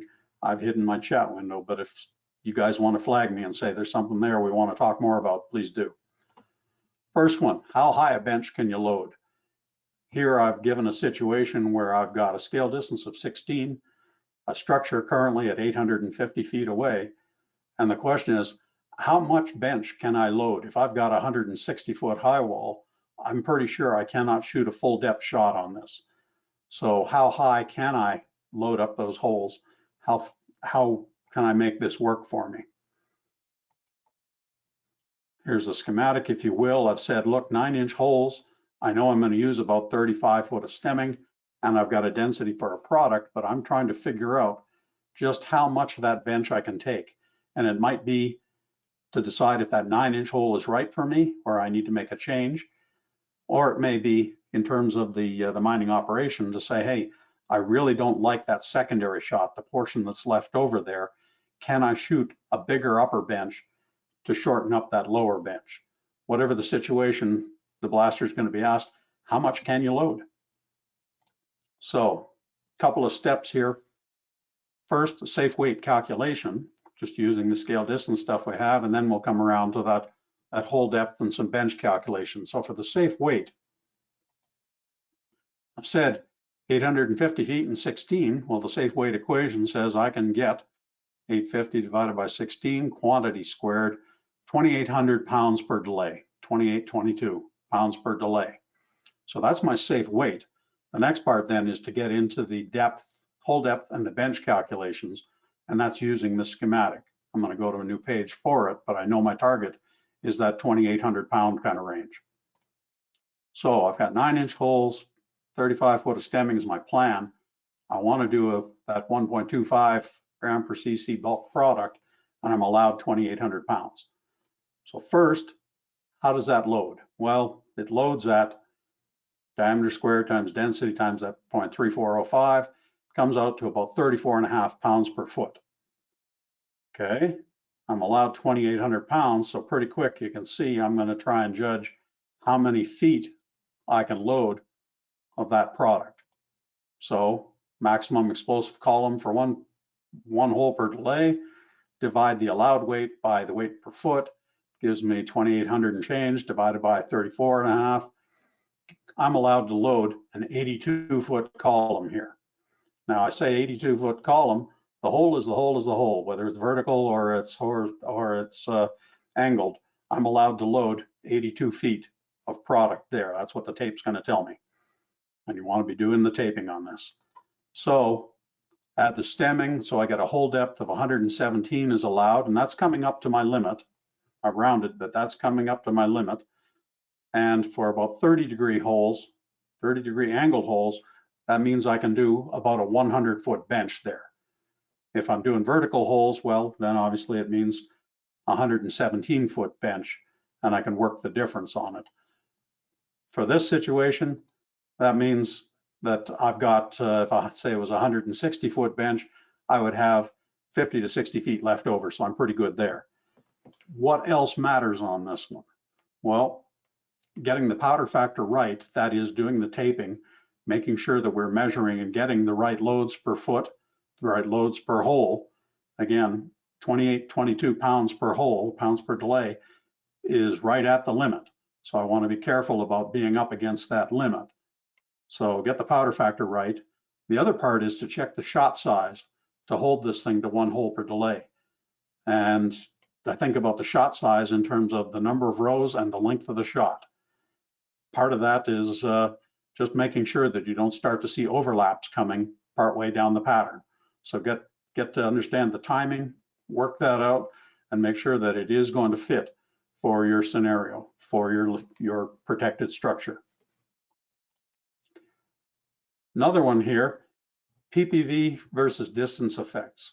This is a changing scenario for us, and it's again bringing in a couple of factors. First, something I did just for my own edification here, I looked at PPV versus distance, and I just drew a curve, just threw it up in a spreadsheet and did it. And I said, look, I'll use some 95% ground constants that I happen to have around. I picked a fixed weight of 10,000 pounds per delay, and then I varied the distance. And I came out with a curve. I plotted a curve here, and it's predicting PPV against distance. And I saw 3 regions on this that had me more or less concerned. First is region 1, where I've got a very steep part of the curve. That is, I'm in close to my structure, or potentially close to a structure. I got a huge range of PPV possible here, so I want to be very careful what I'm doing here. This might be the place where I'm clearly over the limit, so I want to go away from scale distance to actual monitoring to make sure of where I'm at, and I probably want to know what's really going to happen, so I need some signature holes and maybe a little extra work done ahead of time. The marginal area too, if I highlight it like I did here at 5 inches per second, it could be 8, it could be 4, whatever it is. Here's where I'm getting close, and I want to be careful because presumably my design has to change when I get into this as I come in closer and closer, that is, come up this curve from right to left. 3, kind of a flat curve out here. I'm doing real well out here. This is where you like to do your learning. You're well below some kind of limit, and then as you get closer and closer, you know more and more about how it's going to work, and you can make your adjustments accordingly. So just a way of explaining how it's coming in and what's going to happen. You can draw one of these curves with any weights, any ground constants you like. It'll look about the same, but it'll give you a feel for where you're going to get into the sensitive area, the marginal area, like I said, and then when you'd be way over your limits. This problem was opening a cut near a structure, rail line over here at the end of a pit. I've got a current cut that's actually coming in. This one is about the closest we've been so far. So our challenge then was to say, okay, we've got this, the rail line may have curved. I can't do that in this PowerPoint thing, but I'm coming in here, and then I'm going to start getting marginally closer with follow-up cuts, with subsequent cuts. How do I design this to protect myself here? Well, I started looking, and I just used a spreadsheet and some numbers and calculated my limiting weights at distance. I said, look, at 600 feet, I'm limited to about 1,400 pounds per delay at my scale distance of 16. And as I increase my distance, you can see I have increasing maximum weight limits. And I might get out to a point here somewhere where I can shoot this with normal hole loading. The bottom block there, I looked at the design changes and said, look, you better be talking about this way early, because some of these take a lot of time, whether it's to talk it through and push it through the system, or to get some different equipment, different bits, different steel, whatever it is, something to change to make it work. Out here, well out at distance, we're running a normal design scenario here. But as I come in, I might need to look at some decking in there to limit myself to pounds per delay, pounds per explosive charge that are in there. A little closer, I might have to go to a smaller bit, or I might have to look at a lighter product, some kind of lighter charges and or decking. And I know a lot of folks out there, they say that D word and they go, I'm shoveling dirt into a perfectly good hole. Why would I want to do that? Well, somehow you've got to manage your pounds per foot and your total weight within a hole or within a delay. And as you get in closer and closer, you start to say, hey, I thought decking was bad. Now I'm considering benching. And I have to split this shot vertically. and say, hey, I can only shoot the upper half or something like that. That's why our previous problem. And beyond that, you're looking for other techniques. Pre-splitting in there, not a great option here in some of our ground, very soft, hell, it's barely hard dirt. But you may be looking at a change on the drill, light charges, decking, benching, that sort of stuff, pre-splitting to try and limit vibration going to the rail line. When you get in this to this kind of place, you really do want to start monitoring as well. You're probably not in your best situation to just be working based on scale distance. With all of these changes in here, we're also talking about pattern changes, obviously. As you take powder out of holes, or as you start to deck and do things like that, you may need to adjust your pattern so that you can maintain a powder factor. Again, we're watching out for energy per unit volume, or we're looking for the right relief. So you have pattern changes that may kick in to get you to have to work this thing differently. Getting a design to the field, and this is where I got some feedback from guys years ago, and I really appreciated the words that they used, because not only were they gentle, they taught me a lot of things there. I look at a spreadsheet like this, and it's got great stuff in it. It's got lots of measurements, and it's got all kinds of things jotted down and calculated just so.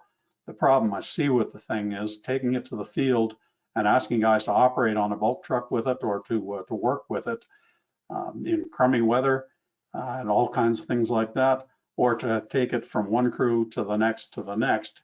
You got way too much detail here.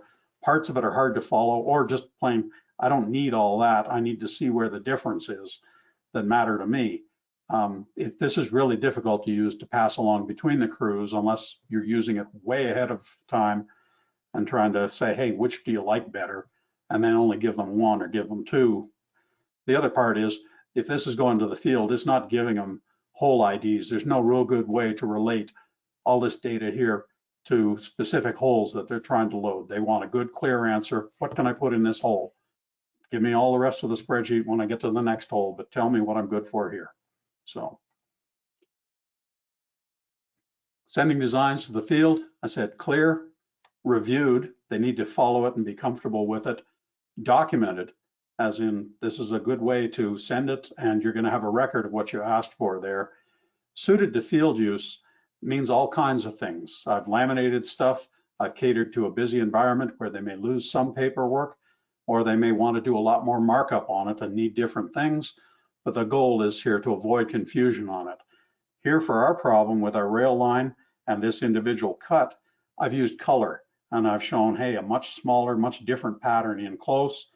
And then as I move out, apparently I've got a different pattern, different color, different pattern, maybe different hole size still here. And then I'm moving out further and further and seeing something get more and more consistent. One of the things that I see in here's the color part. I'll come to that in a second. Here's my number stuff that I was working before. I knew in close that I was looking at about 1,400 pounds per delay. I better know more about it, like I said, before I get into that kind of limit. 2,500 pounds per delay is a good workable thing. And I said, okay, at 800 feet, that's where I can do 2,500 pounds. Remember that that's going to be a limit going from right to left. In closer than that, I may be down in the 600 foot or 1,400 foot kind of range. So make sure people know what you're looking at as you go through there. And again, some of the numbers, some of the design elements that come together on this, I might be doing way out here on the west end of this. I might be doing 12 1/4 inch holes, but I'm going to come down to 10 5/8 and maybe be looking at a 9-inch hole or a drill change there. I'm near normal loads out here. I'm back into very normal loads there, no problem on the very left. But as I move to the right, I'm into deck limits. I may be into those light charges if that hole diameter doesn't pick it up. Again, light charges, light charges.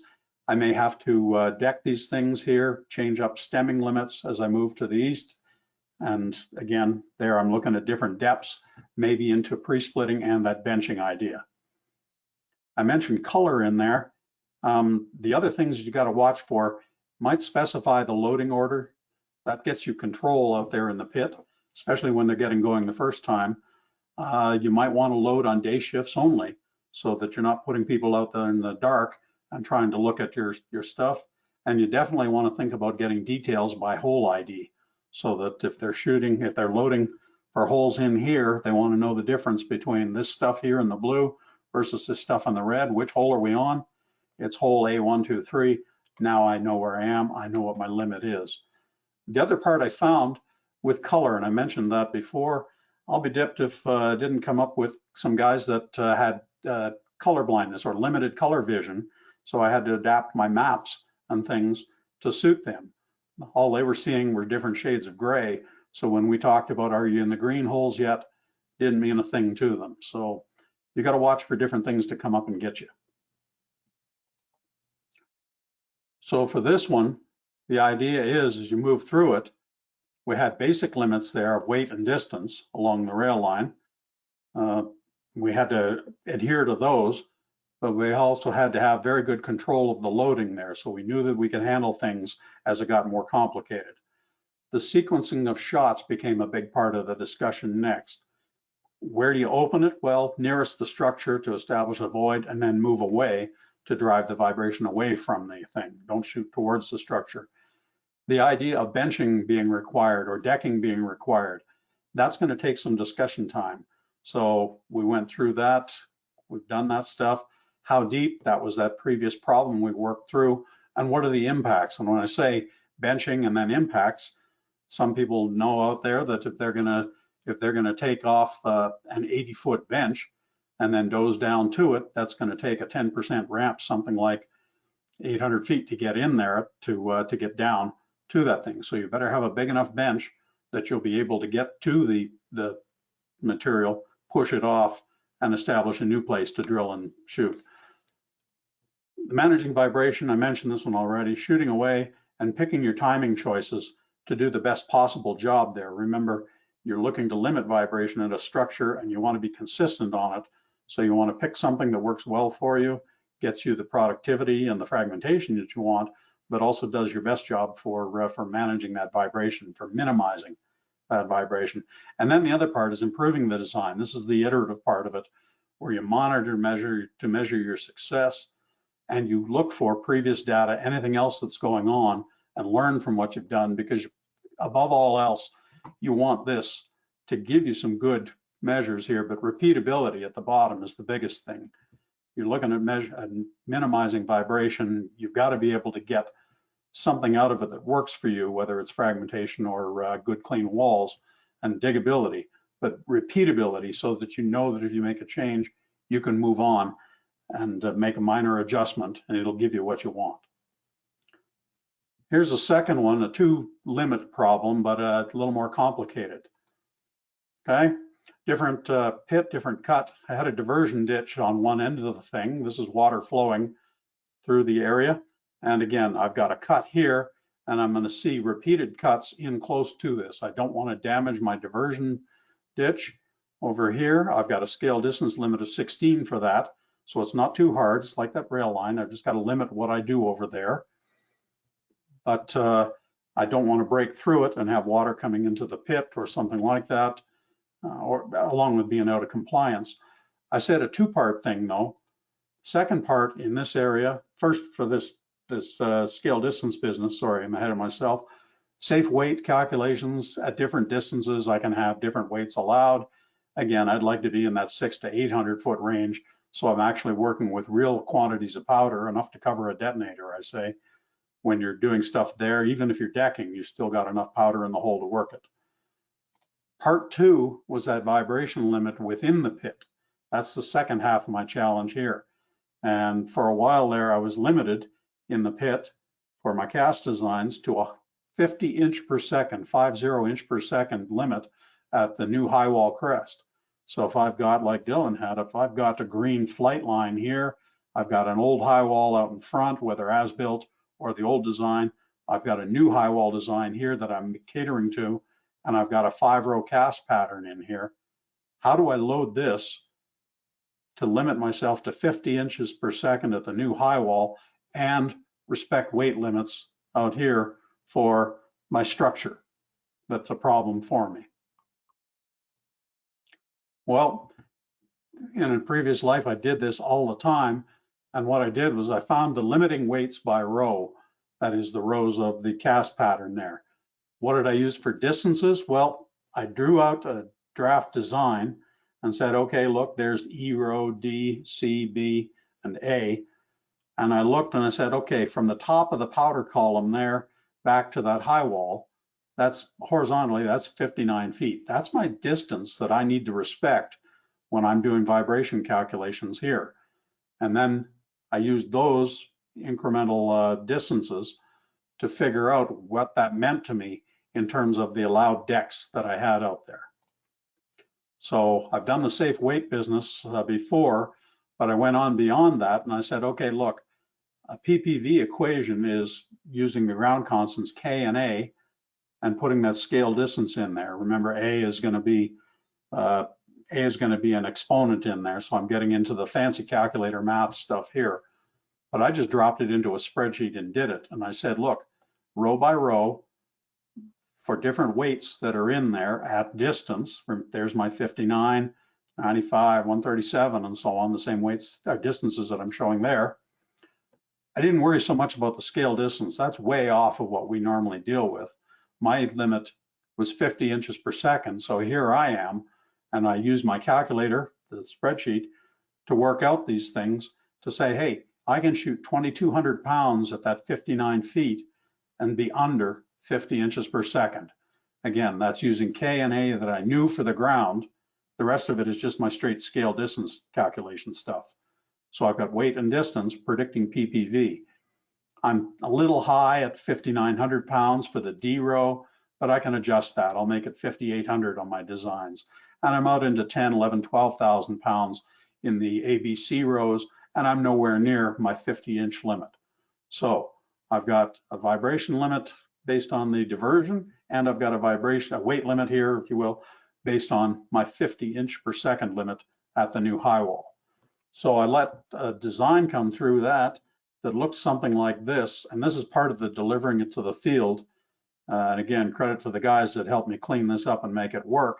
But I said, look, I've got an E column here that is going to be limited, I said, to 1,800 pounds per deck. I've got an inert deck shown in here, and I've got an upper deck of explosives that's in there that's something less than 1,800 pounds per. And this will let me float depending on the depth of the cut in there. This is for the full depth. D row, again, 4,500 pounds was a good limiting place to be. It let me have a second deck where I needed it at this depth to make it work. And then beyond that, it's just straight solid columns. And I've showed different detonators that might be required in those, what the product was going into the hole, and some notes here on stemming, watching out for water conditions, things like that, and depth control as well, touching coal every 3 holes to make sure where I am and how it's going to work. So here's a schematic of what I told them for section ABC up to DEF, or 1, 2, 3, excuse me, up to 4, 5, 6, and they could load holes accordingly in the pit. I put the 2 limits together, and again, I used color here, and I said, look, in the pink zone, where we're looking at the shallow end of the pit or a high wall here, we're coming down a high wall, I might be looking at a 60-foot depth. For the different rows, I might be showing here decking and limited the loads that I would use there until I got further out. And then I was allowed up to, say, 1,200 pounds total weight in the holes, in the ABC holes. That's for that pink section of the map here. As I got further out, I'm shifting away from being limited by the scale distance to being limited by the scale distance and the wall. So at 100-foot depth, I'm seeing different weights, different distances, and so on. And it's implying the decking that I'm going to be using out there. And as I get further away out here, say the 150-foot section, I've lost the upper limit on it. So I've gotten clear of decking, and I'm able to take the weight and make the thing work. So I've taken into account the limit imposed by the diversion here, and also the weight limits within the patterns and that new high wall, so I don't rock my world and bring something down on top of the pit. So here we are, the loop that I went through, the basic high wall design, figure out what it is you want to do out in the middle of the pit, add the high wall limits, that is the work along the back wall, my 50 inch per second, add in the scale distance limits over here because it's really only going to apply in the short ground over here, refine the design, work it, and deliver it to the field. And that last one is probably one of the harder parts of it, to get all the weights and make it clear, make it handy for one crew, then the next crew, and things like that. The rules that I came into there, I said, look, simpler is typically better. So I want to go to simple designs in here. For example, 2 powder decks instead of 3. Nobody likes decking anyway, but putting in 3 decks and trying to manage weights and stuff that way when you're taping it and working it with bulk, 2 is far better than 3. So make it easy for the guys out there. So I made some adjustments, as you can see in here, to try and balance the upper and the lower where they were required. The other part was feedback. Had to be wide open for feedback from the guys in the pit to say, hey, what do you got? What's working? What can you help me with here, guys? The other part was the prove it. Prove that we had limited vibration on the thing. The scale distance side of that is easy. It's math. You calculate the weight that you shot per delay. You know the distance, you work it. Method 2 proves it, or you move on from method 2 by putting a seismograph at the structure. And that's why you go from a conservative approach like scale distance to using a seismograph to limit vibration. For this, for the high wall limit, I got lucky on this because the second phase of that monitoring work included putting out an array of instruments on the high wall to update a regression curve. And the data from that, only 2 of the 50 readings on the high wall were above 50 inch per second. So that 2 of 50 is 4%. So that means that 96% were less than 50 inch per second. That's effectively 95% confidence in the design.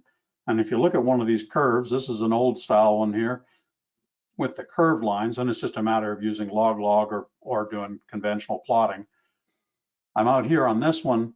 This one, the particular design, the graph is showing at an 84 and a 97% upper bound. That is, the green line says that, hey, 97% of your readings are going to be below the line. You might get 1 or whatever the math says, maybe going on 2 above the line, but most of the stuff's below. So that's how your accuracy works there.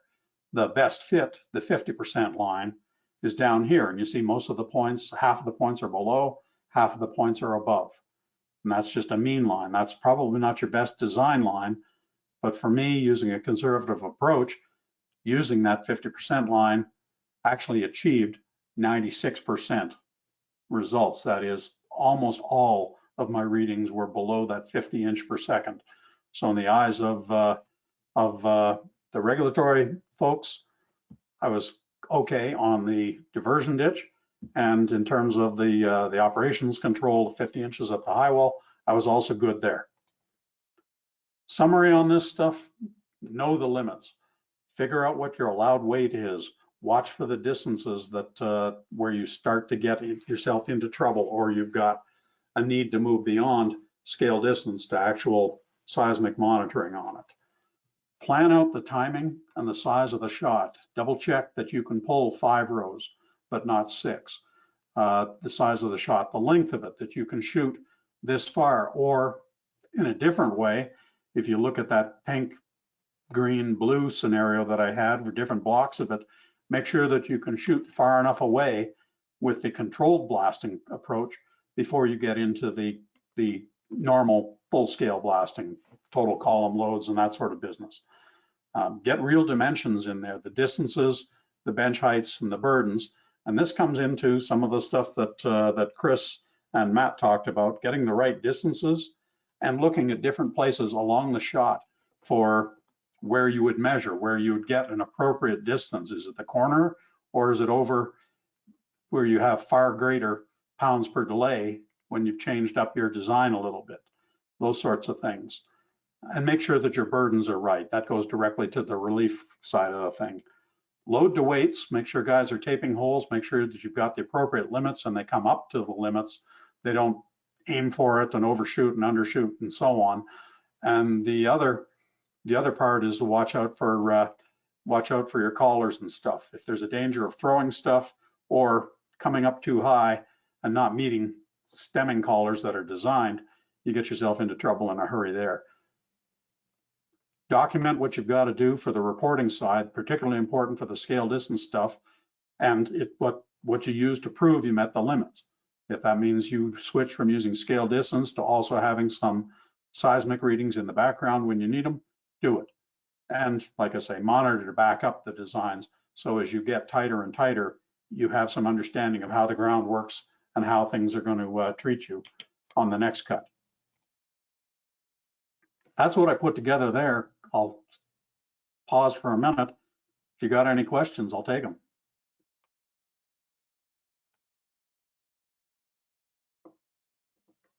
We did have one question, or someone raised their hand, Brad, but it appears that they're offline now. So I think we're still good. We're still good to go. I wore them down, did I? Okay. I got one more thing to give you full hours there, Rio. I'll just do it just while I've got it here. This is one that I've seen. One of the smart guys that I've seen designing stuff around here has been doing this, and he's managing vibration over in what's becoming a sensitive area of a pit. Here he's putting together that idea of a limited depth and breaking up his shot. The shot's too deep and too long for him to take everything at once. So he is going the tougher route that we tend to get into sometimes to split up his shot and work it here. He's planning to shoot what I show here is the front half. I've labeled as 1. He's going to shoot the front half and then dose that as desired or as needed. And then he'll shoot the second half, and he's still not going full depth, but he always planned to take a secondary shot below that.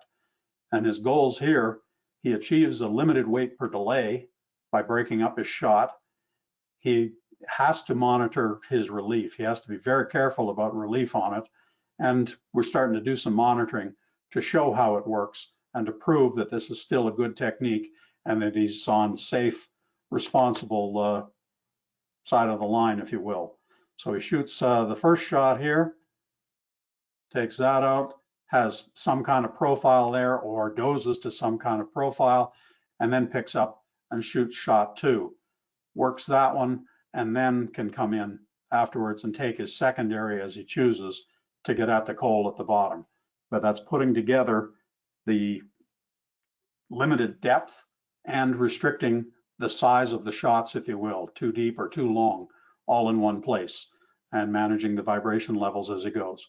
So nice piece of design work there. Like I say, one of the smartest guys I've seen out here in designing this stuff, and it's just been a lot of fun to work with them. That's what I had. I'll quit. Thank you, Brad. We did receive one question here from Todd Hansen. Cool. You used the term repeatable for fly rock prevention. Is that something that you'd consider once a good method is known, it's best to stick with it? Asking as an owner reviewing submittals. Repeatable, I like to see in blasting in general. There are probably lots of guys that lean on that. If you look at a shot, the really pretty looking shots are the ones that seem to hold well across the entire top of the pattern. Put differently, what you tend to focus on is where did something let loose? Where did that spitter come from? And for some people, is that throwing rock? Is that pushing stuff up into the air that might go onto, Rio would say, topsoil, going towards a permit limit, going past a green line? So repeatable would be knowing, in that case, would be knowing what kind of stemming works for the ground you're in, paying attention to what changes are in that top layer of material, if you will, so that as it gets softer or you get into a little more clay or soft ground or punky rock on top there, you know to increase and hold an appropriate amount of stemming. The other repeatable part would be, hey, this powder factor works for me. I know that this gives me the movement I want. The timing is repeatable. I get the movement and the fragmentation that I like, a clean wall, those kinds of things. So that's what I think of in terms of repeatability. Todd, is that getting close to what you're talking about?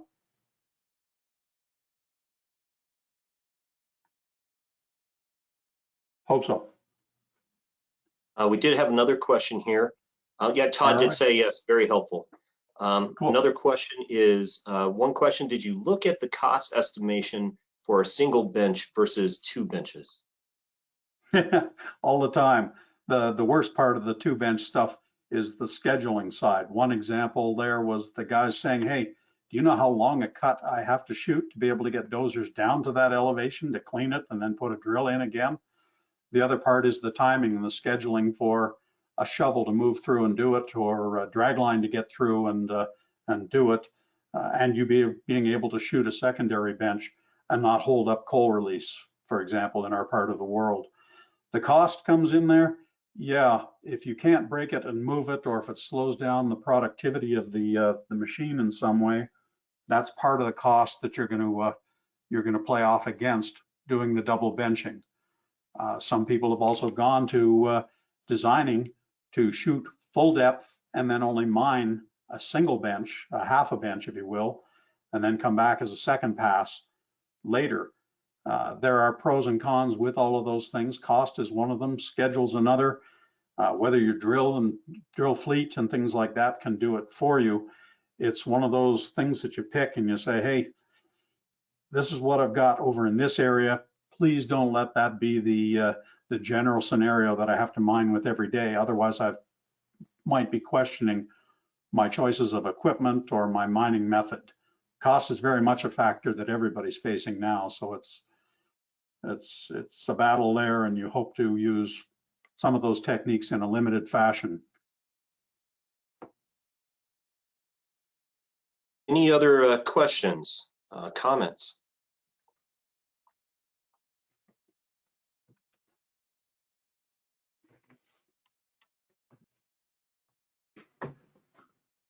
Doesn't look like anything else is coming through, Brad. Cool beans.